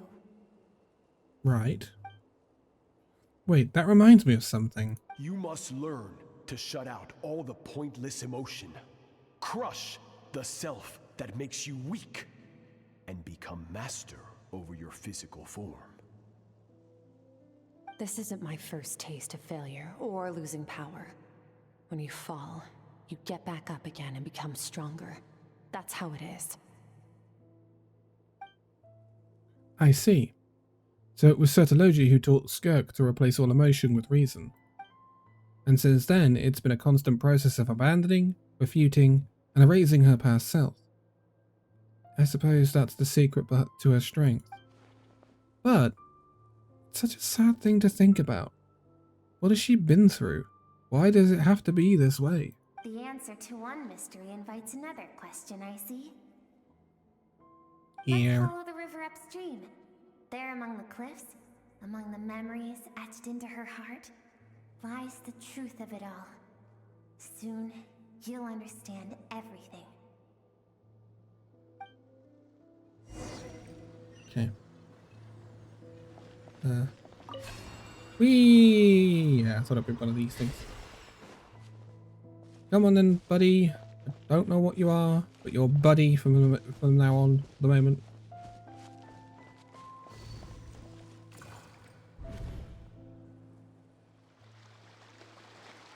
This looks like a coastline. Huh. I recognize the drawing on the sand. Wait, isn't that the picture I drew Paimon? Why is it showing up in Skirk's memories? I've always thought that, even when falling leaves don't come from the same tree, they can still form bonds of kinship when they meet. Like meteors, you both made a journey through the stars. Both travelers who have landed on a planet that is not your home. Yet, when she first noticed your presence, although she hesitated for a moment, she still chose to walk away. So she's been kind of observing us since Mondstadt. If I think about it, it's not surprising at all. After what happened at Wan Min Restaurant, it's obvious she prefers to disappear from other people's lives. She hasn't seen Chard in years either. I doubt she's ever made a connection with this world of her own volition. What I'm seeing now is a microcosm of her entire life. Seems like you've answered your own question. Skirk sees herself as a trespasser in this world. She's made a conscious choice to avoid altering its path. But the reason for that decision stems from events much earlier on in her life. Let's keep going. It's still a long way to the source of the river. Okay.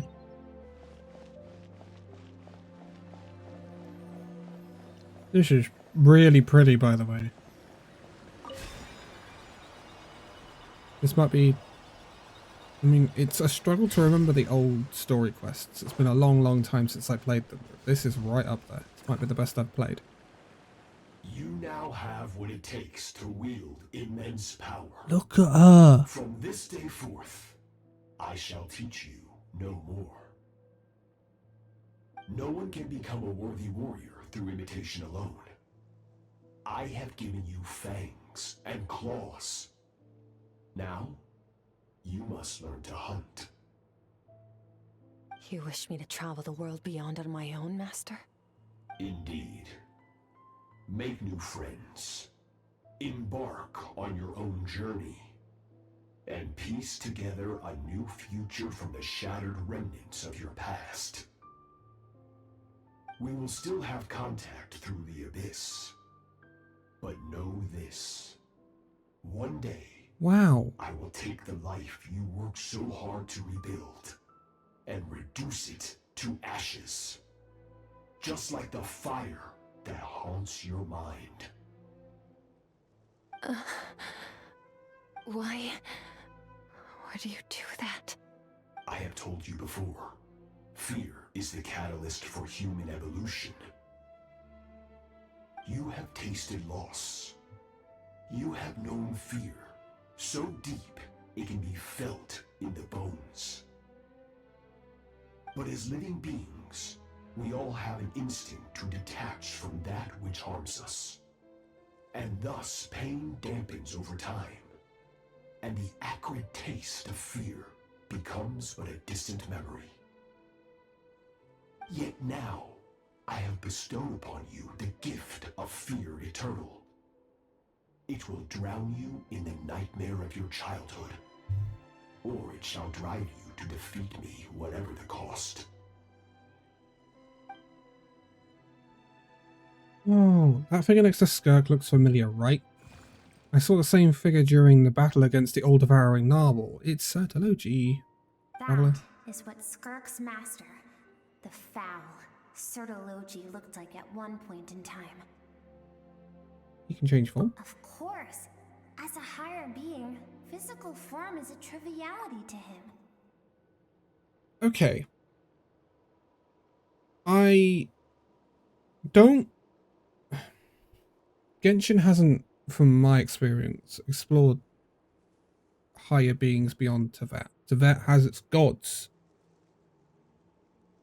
But beyond that, what is there? What is the higher being that threw us down on Teyvat in the first place? If you've played HSR, I'm going to throw two things at you that you will know of. Gods in HSR are known as Eons.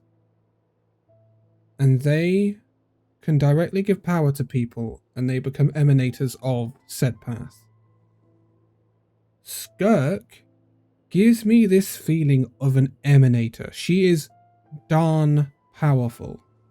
He could appear as a beast, a human, or even a monster that defies description.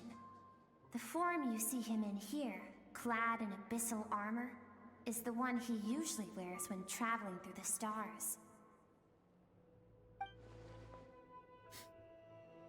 I used to think Sertologi and Skirk were just master and disciple, like Skirk and Child. Sertologi, to me, at the moment, is feeling like a god. Like, he is, and that being just said it there, he's like a higher being. Now I see why Skirk chose to distance herself from humanity. Sertologi told her to put down roots here, while at the same time threatening to destroy whatever life she managed to create.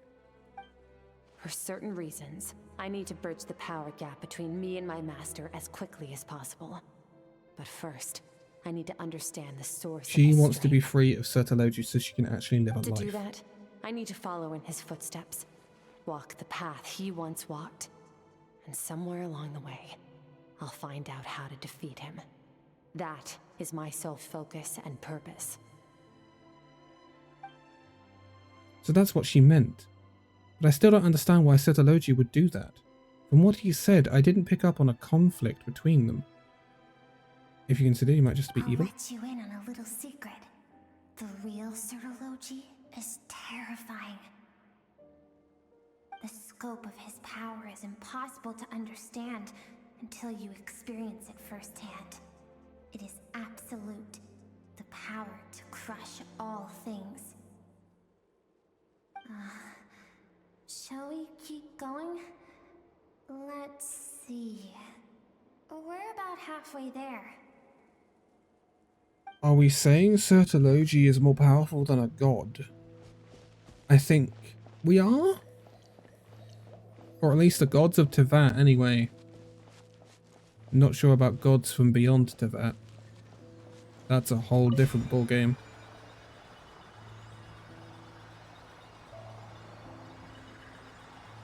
In some respects, Teyvat can be a little bit of a microcosm. We have no idea what's beyond Teyvat. Skirk is our first dip into that. Sertologi even more so. But Sertologi has a lot of ties to Danconia, one of the great sinners.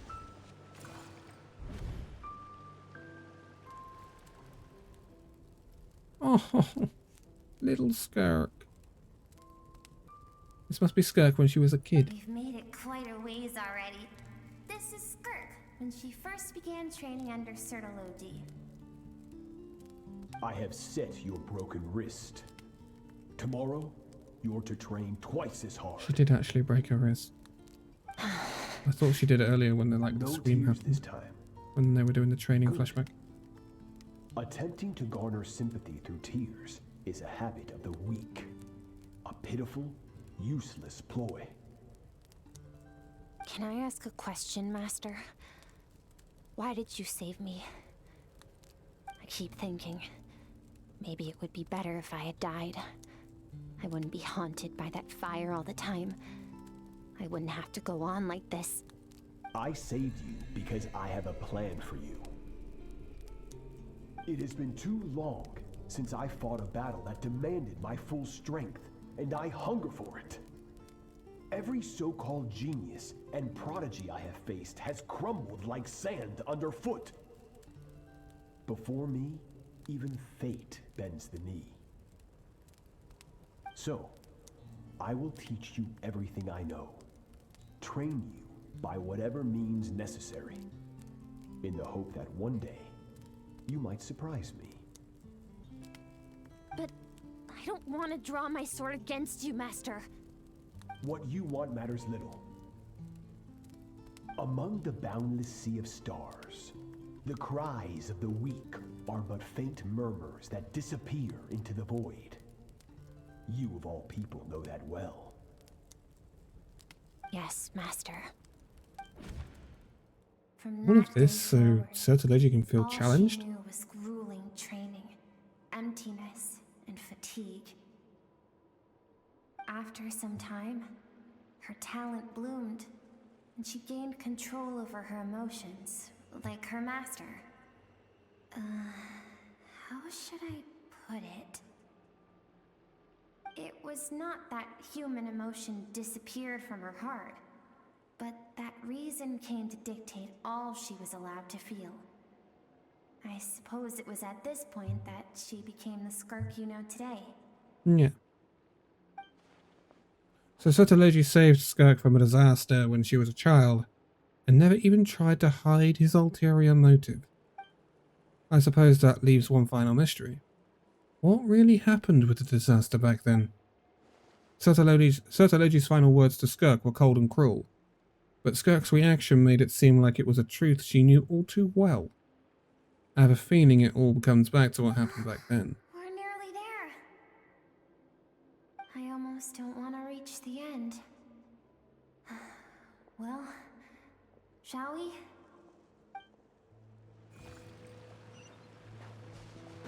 Ooh. Certology seems more powerful than anything we've actually encountered so far.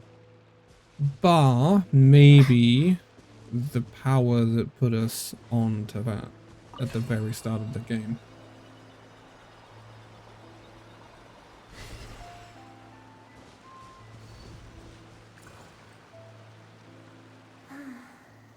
These are Skirk's happiest memories. What a simple and carefree time it was. Wisps of clouds dotted the sky. The sun bathed everything in golden light. And when song filled the air, not even the shyest of flowers could resist swaying along. This is Skirk's homeland. She was so curious about everything as a child, always skipping school to go exploring instead. There was so much to discover. The treasures at the bottom of the sea, the secrets beyond the stars, and that merchant ship packed with adults wearing those strange clothes. Yes, the ship. That was the beginning of the end. It was a spaceship. When it arrived, the people that disembarked wore smiles on their faces and spoke of friendship. They claimed to be merchants from a neighboring planet, looking to establish trade. Skirk's parents, her relatives, her neighbors, everyone welcomed the newcomers with open arms and allowed them to explore the planet. To them, the visitors were guests and should be treated with hospitality. No one had any idea of what was to come. Several months later, an army of unknown origin arrived without warning and carried out a ruthless campaign to destroy everything and everyone on the planet. Skirk had skipped school that day, like so many times before. so she was not caught in the immediate wave of destruction. But when she came home that day, only fire and ruin awaited her. It's me. Countless people cried out to her for help. People she knew and loved. Friends and relatives. The little girl who lived next door. The shop owner with the bad leg. The bad-tempered teacher she had made fun of just that morning. Their lives were discarded like worthless trash as the fire consumed one life after another. Skirk was helpless. All she could do was run. And so she did. She kept running until an unexpected figure crossed her path. If Sertology hadn't been there in that moment, the fire would have claimed her life too. And there she would have remained, left to rot in the scorched earth, with no answer as to why any of this was happening. Why did they destroy her homeland? Because she and her people were seen as a threat. A threat? A threat? As the initial merchant ship explored the planet, they discovered that it hadn't always had the condition to support life. Yet there was evidence of human activity, even during the periods of extreme heat or cold in the past. Further research revealed that, over time, the people of this planet had evolved the ability to adapt to any type of environment or energy source. For that reason, the outsiders viewed them as a potential threat, and decided to eliminate them before the threat could rear its head. And so, the army was called, and the so-called danger was wiped from the face of the planet. Just speculation. Deemed a threat because of a gift they didn't even know they had. Perhaps it was their own innocence and kindness that doomed them. But in the end, that was lost to the blaze as well. If those with power get to decide good and evil, then all you can trust in is the sword in your hand. And so, before death could claim her, she ran. She ran and never stopped. Now I see why Sertology's threat is such a terrifying prospect for her. Now I see why she distances herself from the world. No one wants to relive their most painful moments. Well, that brings us to the end of the story. This is as far as we can go. Skirk is waiting over there. For both of us. One single question. Let's go to her. It's time to fulfill my purpose. And my greatest wish over all these years. Who is this strange creature? What part of Skirk's consciousness? Or something. That's what I'm assuming it's part of Skirk's like deep consciousness. The part of her she's like sort of hidden away.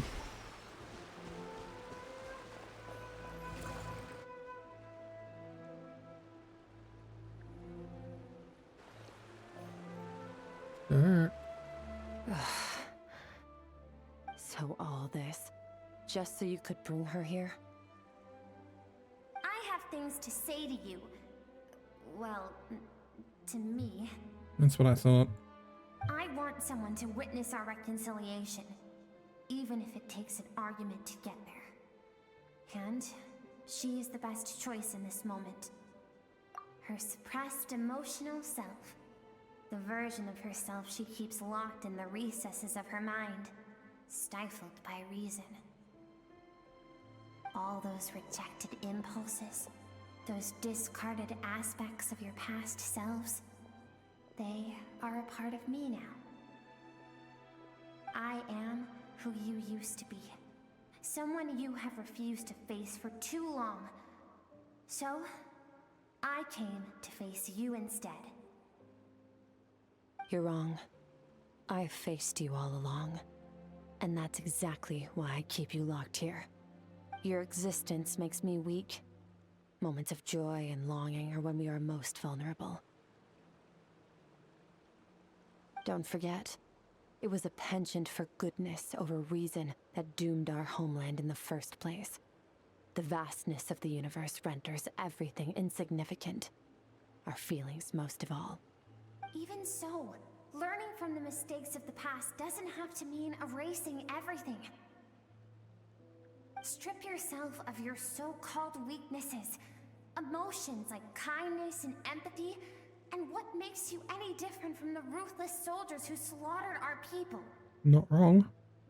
The difference is that I'm doing what is right, what is necessary. I allow you to exist, but with limited freedom. That is the greatest kindness I can offer. I have shouldered everything you couldn't carry. I rose above the numbness and emptiness, and it was cold, unfeeling reason that brought me this far. It made me who I am. It made me strong. That is the problem. I want to shoulder those things together. On the grand scale of the entire universe, maybe our feelings are vanishingly small, but why should that mean they don't matter? Emotion gives warmth to the cold expanse of space. It gives meaning to the world around us. Think back to those nights of gazing at the stars, those afternoons of exploring the unknown. Think back and let them grant you peace. A brief respite from the pressure you put on yourself. Reminds me a little bit of Raiden Shogun's story. That isn't what we need. It's exactly what we need. Aren't you curious about why recovering your strength has taken longer than normal this time? Finally, you get to the important part. That is the only answer I came here to find. Then look around. Look at your inner world. You cast aside your dreams and curiosity, and in doing so, you lost your original motivation. You severed all connection to who you used to be, so you can no longer draw strength from your past. Yeah. Now, the only things driving you forward are fear and survivor's guilt. But these cannot take you far enough. And so, this river, the source of your strength, grows more polluted by the day. And do you think that means I should seek help from a weak little thing like you? Your emotional self isn't weak. The fact that she transcended time and broke free from her constraints to come and face you, that proves it. Thank you for saying that. I knew bringing you here would be the right choice. To be honest, I'm not here to argue with you. This isn't about who's right or wrong. And in fact, I agree that in order to make it through the wake of that tragedy, we had to distance ourselves from the pain through reason over emotion. But what is right at one point in time isn't always right forever. I know you will never forget that fire. I know the fact that you were the sole survivor fills you with guilt. And I know that among the voices that haunt you, mine is there too. Because deep down, you know that you didn't turn out to be the person you wanted to be. All those unfulfilled hopes are like knives to the heart. And I don't want you to hurt anymore. So even if you can't accept me, I hope, at least, that you can let go. I keep thinking, maybe it would be better if I had died. I wouldn't be haunted by that fire all the time. I wouldn't have to go on like this. Breaking the ice. Your dad and I, we're not afraid to stare death in the face, but we need you to survive.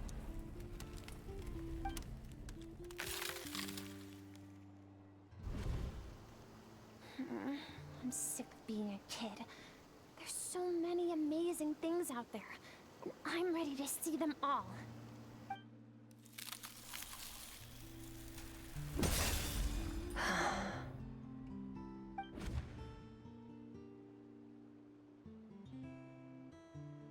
I remember. There was a song Mom and Dad always sang when we went out to fetch water. Dancing water. The sand along your path is begging for your song and movement. Will you carry this burden with you on your journey? I am not the dancing water, and you are not the burdensome sand. But if this is your wish, then I will carry you with me until the end. Thank you. I should be thanking you.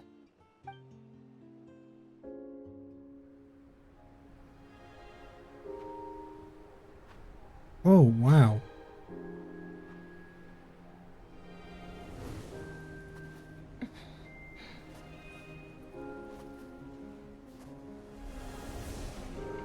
Run, Skirk, run!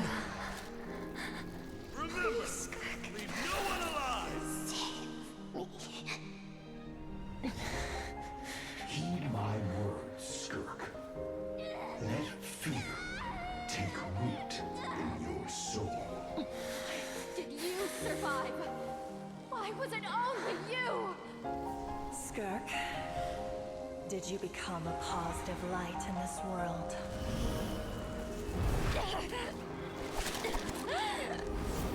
Good lord.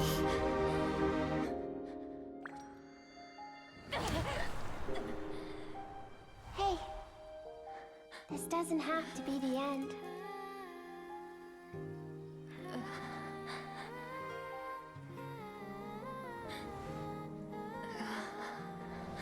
Life is a gift. Don't let darkness claim it.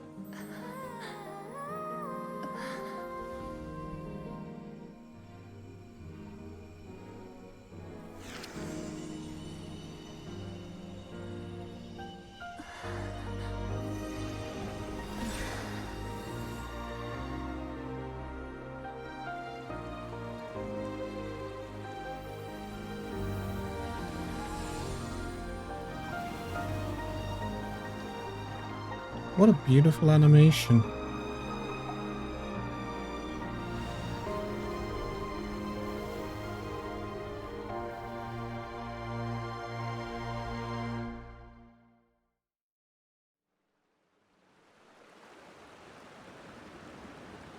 Wow. So, you saw my memories then. I once asked my master if survival of the strongest was the law of the universe. He said no. But in a world without order, those with no moral boundaries tend to be the ones who survive. That's why, after hearing his answer, an idea came to mind. An idea that, one day, I would create a new world order. One in which there would never be another tragedy like that fire. One in which power was not the law of the land. But that means I must defeat him. Because my master, Sertologi, is, at the core, a defier of all rules and order. Yes. Sounds like you have your work cut out for you. Yes. And not just because of the gap in our abilities, but also because I have no reason to see him as an enemy. Although his decision to train me was not made out of kindness, he did everything a master should. He saved my life, taught me the sword and the principles of strength. And for that, I respect him. He intends to face you in battle one day. And it's not something I want. But Master never goes back on his word. I have to treat everything he says as a promise. He's no longer in Teyvat, but he sends me messages through the Abyss every now and then. Most of them are simple greetings, or an answer to one of my questions. Every time I hear from him, my heart skips a beat. And I wonder if this is the moment where he'll finally appear before me and tear down everything I've built to pieces. Maybe that means I do live in eternal fear, just like he said. Yes, I respect him, but I'm also afraid of him. And for that reason, the pursuit of strength consumes every moment of my life. I don't know what Master has planned, but I have to be ready. help me? Why? This isn't your fight. Because if we want to build the world we both want to see, everyone has to be willing to fight for it. True. If we all do our part, we can make the entire universe a kinder place. Very true.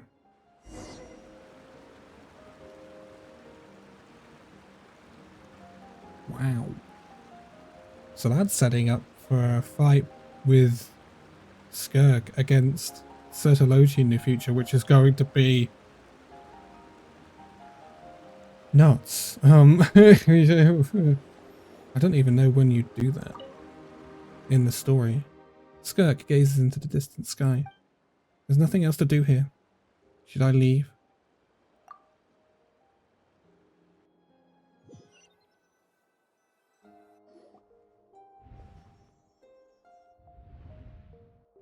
Oh, you're finally awake!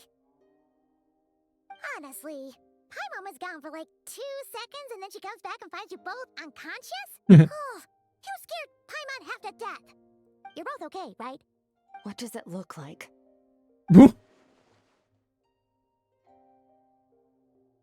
Only water from the source can cleanse the rot and filth that flows from the past into the future. I taught you to incorporate the experiences from your journey into how you fight. I suppose what happened today will become an inseparable part of who I am. Okay, so Paimon feels like she's missing some important context. But just a little bit. Paimon brought back tons of delicious snacks! Let's dig in! I adore Skirt's outfit. The effects on it and the glows and all sorts. It's just finished what we insane. We're gonna deal with this thief for good, right? This About time, time. I'm not going to tell you to hold back. But having digested even more power in the meantime, he's going to be tougher than before. The good news is, we have no reason to pull our punches this time. So, let's go. Same place as last time. Yes, ma'am. Right, it's the next day because I ran out of recording time. But hey, let's go and return to the castle. Let's go and deal with this beast that is causing us issue. This has been a very entertaining story quest. I've enjoyed it a lot.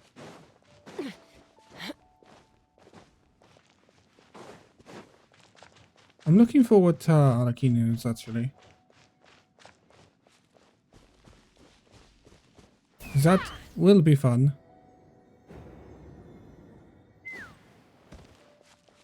Oh, it's still such a cool effect. Oh my god. I love it so much. I'm such a sucker for that type of thing.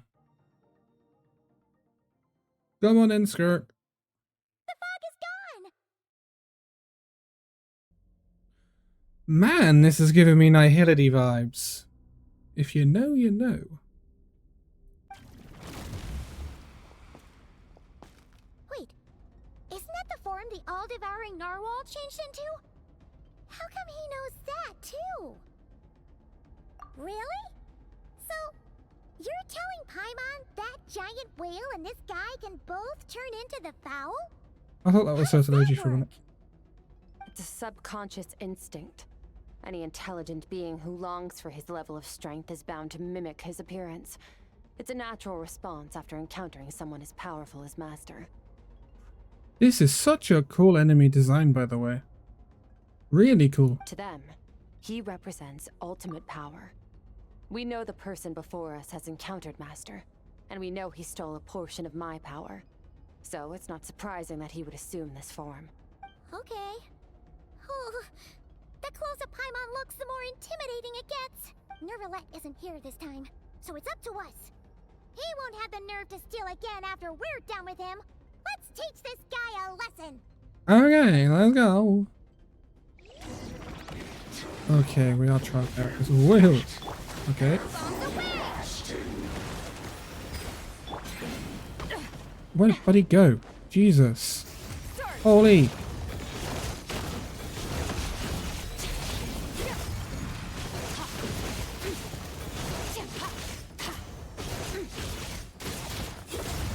Okay. What is this? Used enhanced charge attack.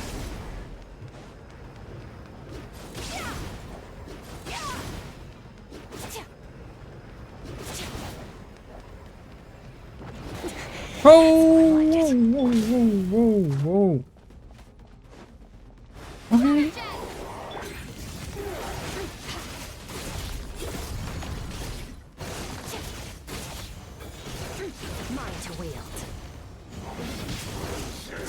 I thought I dashed, but I didn't.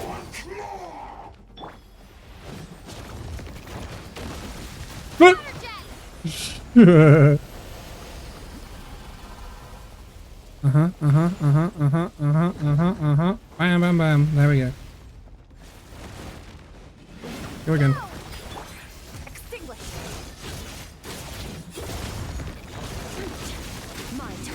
Oh, I did that a little bit early, didn't I? Please hit them. Woo!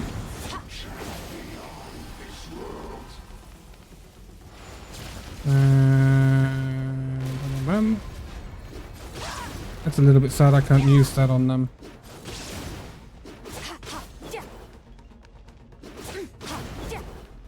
It's gonna... Oh, goodness me. You should kill him here, right? Right. What have you got to say for yourself, buddy? Hmm? Oh, let's see.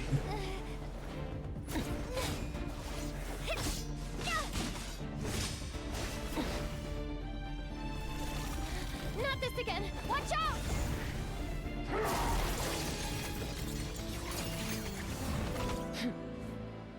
Haven't had enough of my power.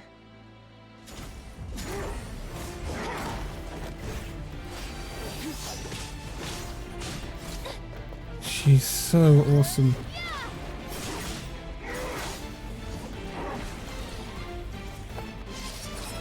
Get bubbled.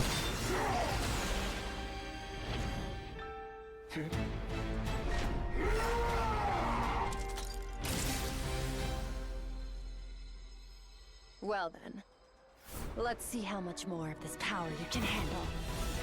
Whoa.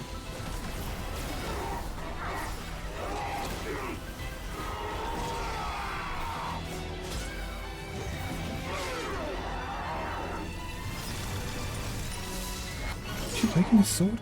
Oh my god.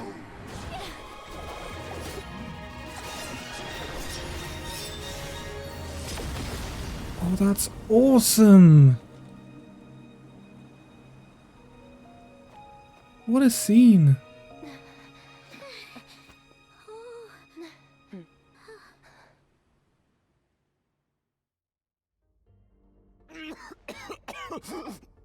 Oh. Well, have you come to your senses? You saw that my body was at its limit. So, you deliberately channeled your power into me, knowing that it would destroy my shell from within. Oh. Such power. Such keen battle instincts. He looks convinced. So, you must be...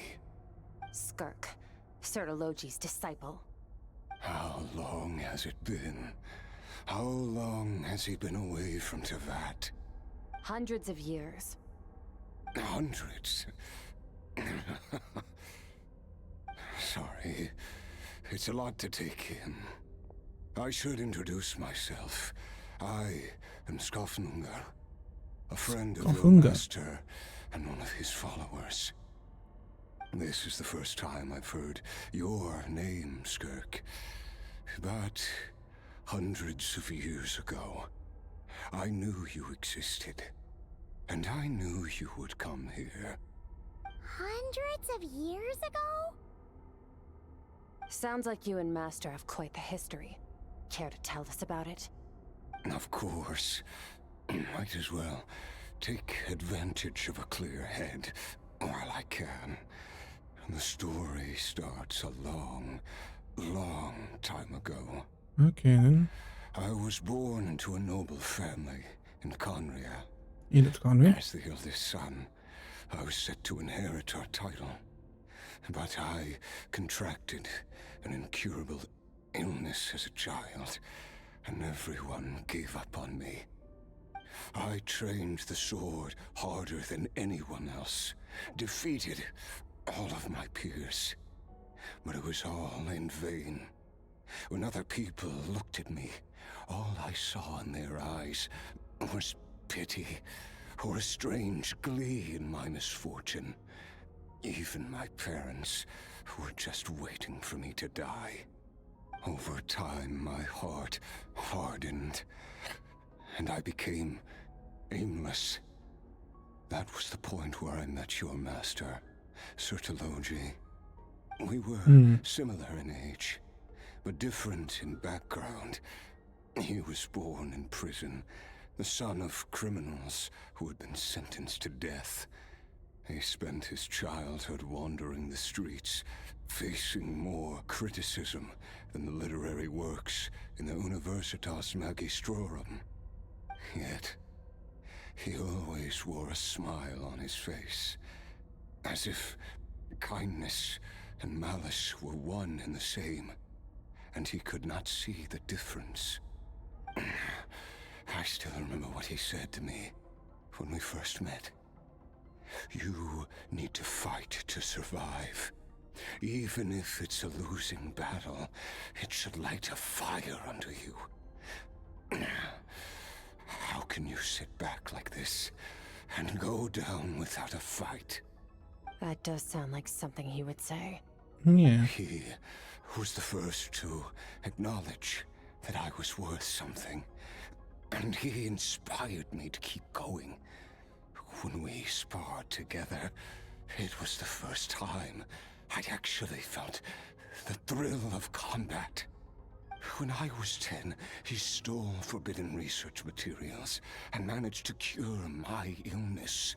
It was like there was nothing in this world he couldn't accomplish. When it came to the human form, he was always intent on pushing the boundaries of possibility. But somewhere along the way, I fell behind. My talents were nothing compared to his, and at some point, I realized he had pulled so far ahead, I was too embarrassed to even ask him to spar. Just diverging a second. I really wish this could be fixed. This weird issue that Genshin has. Don't know why it happens. It's not like a graphics quality thing. I'm on pretty high graphics. After his grand endeavor was successful, he sought me out and said to me, "This planet no longer holds anything of interest to me, so I'm leaving. But first, I have an offer. I can use a power I have just refined to break the curse of immortality for you. Your death was once what we worked so hard to prevent. But the immortality you now face is a different kind of pain altogether." I'll pass. Immortality doesn't sound so bad to me. Since I can't die, it means I have an infinite amount of time to get stronger. Maybe I'll finally catch up to you one day, and we can spar like we used to. Are you sure? I cannot say when I will return. Your body, or rather, your soul, might not be able to withstand this curse. All I can do is try. After all, a wise man once told me, people need to fight for their own survival. Wise indeed. Nevertheless, if you grow weary of the pain of immortality and wish to experience a good sparring match before you wither away, seek out my disciple. Ah. Disciple? Never thought I'd hear that word coming from you. Nor I, but Vedifenir said I was destined to find a disciple out there in the universe and bring her to Teyvat. You know as well as I, Venifinir's prophecies are never wrong. Well, now I'm curious about who this disciple of yours will be. All Venifinir said was that one day, the stars shall bow in her honor. Okay. Sounds pretty impressive. Of course. Only the most outstanding people would have the right to become my disciple. Still self-assured as ever, I see. But you're not wrong. I'll be leading them. Oh, and if you are serious about getting stronger, I left you a little gift in the primordial sea. As I've said before, walk whatever path you want. Freedom means even the wicked get to make their own choices. Waiting for me in the primordial sea was the all-devouring narwhal, already beaten into submission by Sertologi. In its weakened state, I was able to cut off part of its flesh and sew it into my own heart. Your heart? That sounds like torture. How did you even survive that? She's a Pylon, have you not been paying attention? Of course, I bear the curse of immortality. So, you used the curse to turn yourself into a vessel for power. Even with that whale's ability, devouring power like that is not something the human body can withstand. With your body and soul constantly at the breaking point, it was the curse of immortality that sustained you. But that is not the path to strength. You have to pour your heart into it, work for it, dream of it. Instead, you stole something that didn't belong to you, and it backfired. You're right.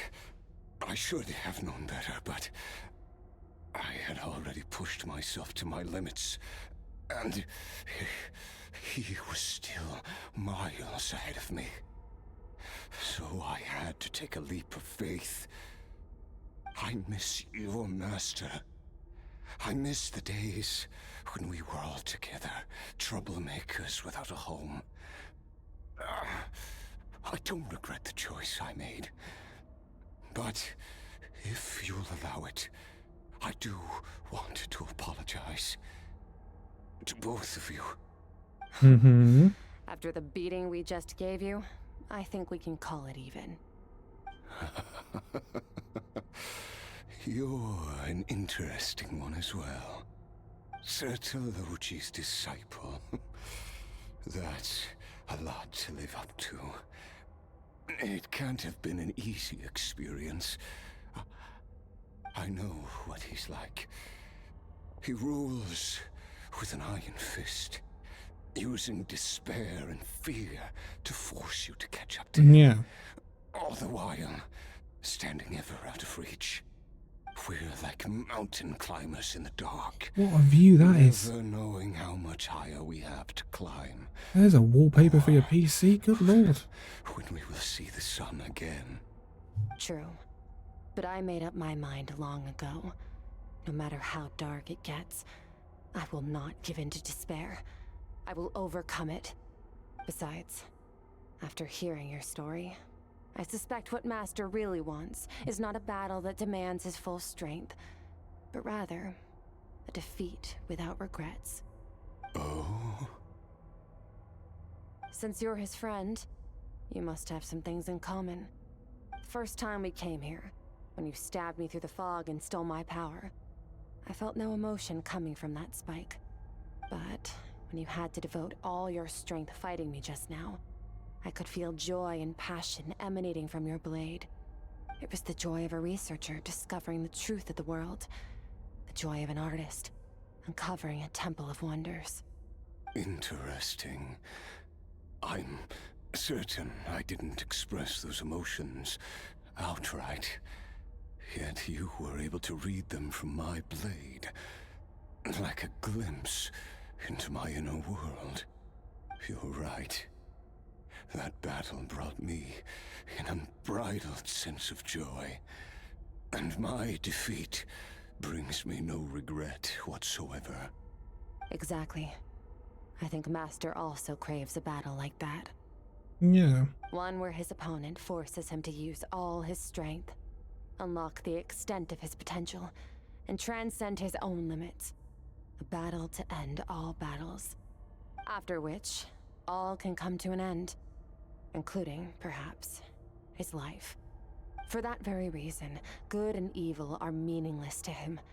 He has one purpose, one goal: to complete himself. It's one of the secrets to his strength. Perhaps you're right. Perhaps that is his call. What a battle that would be. Oh, to witness such a... Oh boy. Are you okay? Does it seem so, Paimon? Kinds of power are surging through my body. The curse of immortality allows it all to coexist, but it does not remove the pain. I won't be able to hold on to my sanity for much longer. What a shame. I would have loved to witness that battle. Sertologi once offered to free me from this curse. Now, I must ask that of you, Skirk. Can you release me from the pain? Can she? I can, but not through death, if that's what you were hoping for. Oh. It's not a suitable punishment for your crime. As an alternative, I can take your consciousness, along with all the power you've consumed, and smash it to pieces. Good The lord. impurities will dissipate, and under the curse of immortality, your mind and body will regenerate. When that process is complete, you will be back to who you were before, no longer tortured by powers you can't control. But it will be a time-consuming and painful process. The decision is yours to make. I accept. And who knows? Perhaps I'll wake up in time to witness your great battle with Sertologi. She's so strong. I have faith that you'll be able to stand against him one day. Though I know it'll be a long and arduous road. If we are climbers in the dark, it appears the dawn has finally broken for me. But your ascent continues. At least, it looks like you are not alone on your journey. I will reach the top of this mountain, no matter what it takes. And you, Skofnunger, will be my witness at the end of all things. That's finally over. Oh, he produced a chest. How lovely. At least we don't have to make a mad dash for the exit like last time. Okay. Only 10. Genshin. We're being a bit tight. Come on. Hey Skirk, how you doing? Skirk gazes into the distant sky. That view is nuts. It is beautiful. I love it.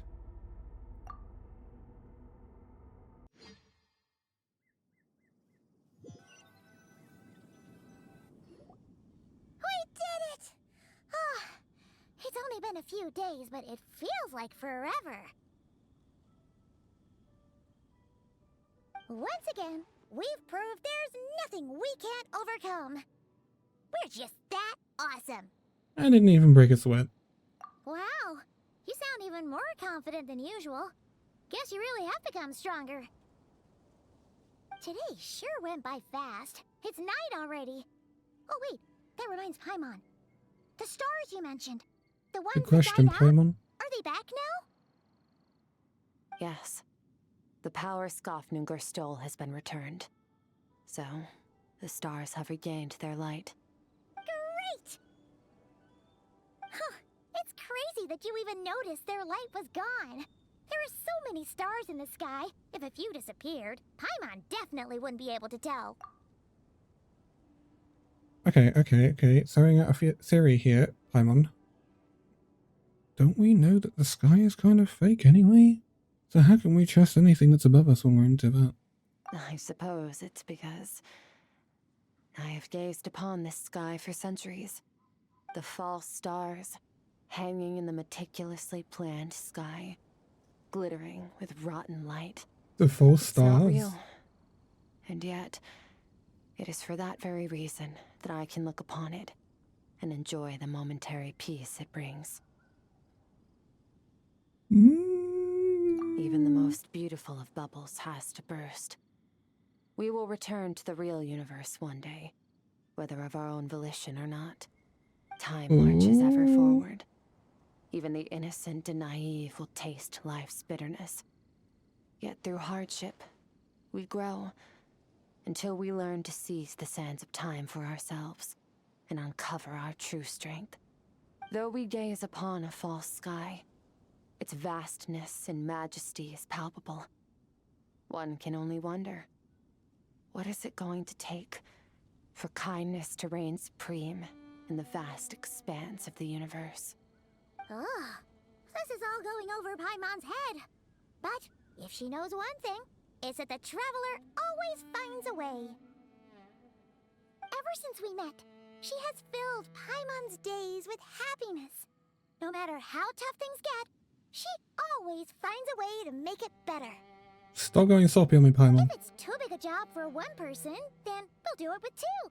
And if two's still not enough, then three. We've met so many amazing friends and accomplished so many amazing things. Been a long journey, As long yeah. as we don't give up, we can make any wish come true. I suppose when it comes to you, anything is possible. Well, I should be going. Now that my power is no longer isolated from my emotions, I need more practice to get used to it. I suppose fate will decide. Maybe we'll bump into each other on the street. Or maybe we'll reunite on a different planet entirely. Regardless, reunions and partings are but passing moments. More than anything, I hope that at the end of this journey, wherever it takes us, we stand in a world reborn. One without war, pain, or forced partings. One where new life can bloom, even where there was once nothing but scorched earth. For this, we must all work to become stronger. Master, yes, I'm going to call Skirk Master. If that's what you want to call me, I won't object. Goodbye. Good, you're Master from now on, Skirk.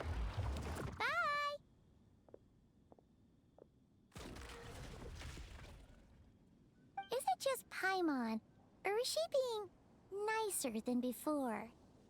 We definitely count as friends after all that, don't you think? Hey, what do you think about camping here tonight? There's nothing quite like sleeping under the stars. Come tomorrow, we can continue our journey. Oh, and since Paimon treated you to that super nice meal at Wanmin Restaurant, Here we go. It's about time you return the favor.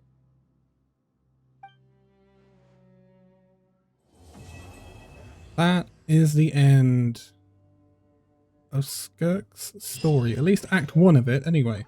I don't think... Oh, we get the thingy. Oh, hold up. Whoa. Show me that in more detail. Hold up. Where is that going to be? Where is that going to be? Where is... Oh... A guitar that Skirk made based on the instruments of her homeland.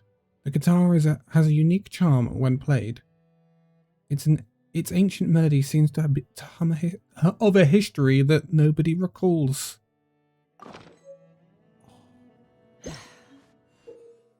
I don't want to actually play it, I just want to see it.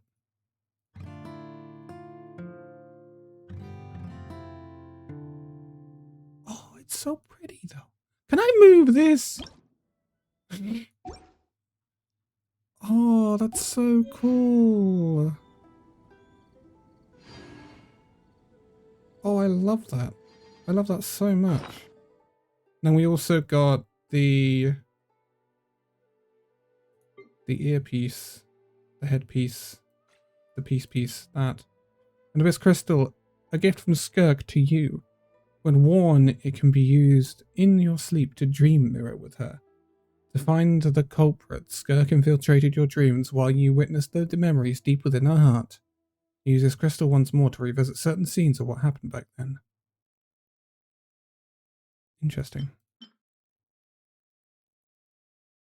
That when you lose your was way, fantastic. Gaining some altitude can bring some perspective. Yes, we've got altitude. Thank you very much, Jessica. That was fantastic. I thoroughly enjoyed that. That was such a sensational story quest. Absolutely fantastic. That is Skirk. I don't think there's any more acts for Skirk. You can see she's completed. I did do Varka's because I had limited time rewards on that and I needed to sort it out. I also have limited time rewards on Linnaeus, so I might have to do that one. But I'm probably not going to do it in a video. I'm probably going to limit video ones to pretty major characters. Wait, did I do Wanderers? Well, holy guacamole, did I do Wanderers? I don't remember. What? I'm so confused. Yeah, I will limit it to certain characters. So I'm not, for example, going to do Alhaitham or Sino or Dia, Baiju, Yomiya, Linnae. I'm not going to do those sorts of characters in videos. I might do Norvalette. I might do Fiorina. I will do Arlecchino. She's going to be next. And I probably will do Maruika. I will definitely do the Archons, because the Archons are pretty special. And going back to before I gave Genshin a break, I wanted to do Fiorina's because of how her story ended in the Archon quest. So I will probably do them, and Norvalette obviously is very majorly impactful in Fontaine. So that's probably, but things like Escoffier and Mizuki, I'm not going to do those because honestly, doing all these in the video, that's a lot. But we'll definitely do, it'll be Arlecchino next. We'll probably do her after Act 1 of Nog Cry. Act 1 of Nog Cry will be coming up next. And that'll be A Dance of Snowy Tides and Hoarfrost Groves. We'll be going off to meet Varka at a tavern. I call it a pub, but tavern. Which is going to be super interesting. We're also going to look, I think, at a animated short before that. But overall, that Skirk story was super interesting. And it started digging into things beyond Teyvat. Things beyond this world entirely. Things beyond that false sky. And that's... I'm really, really curious about it. I'm really, really curious about that stuff.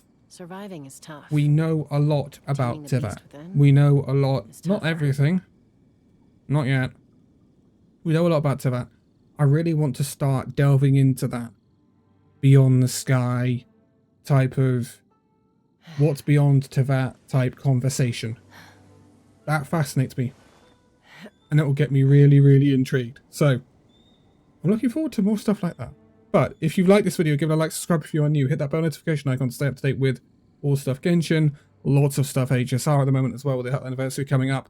I'm having to mishmash these Genshin videos in between all the HSR anniversary stuff, and I apologise if you're wholly here for Genshin. Promise, it will get better. But, thank you very much for watching, and I will see you in the next video. Bye-bye.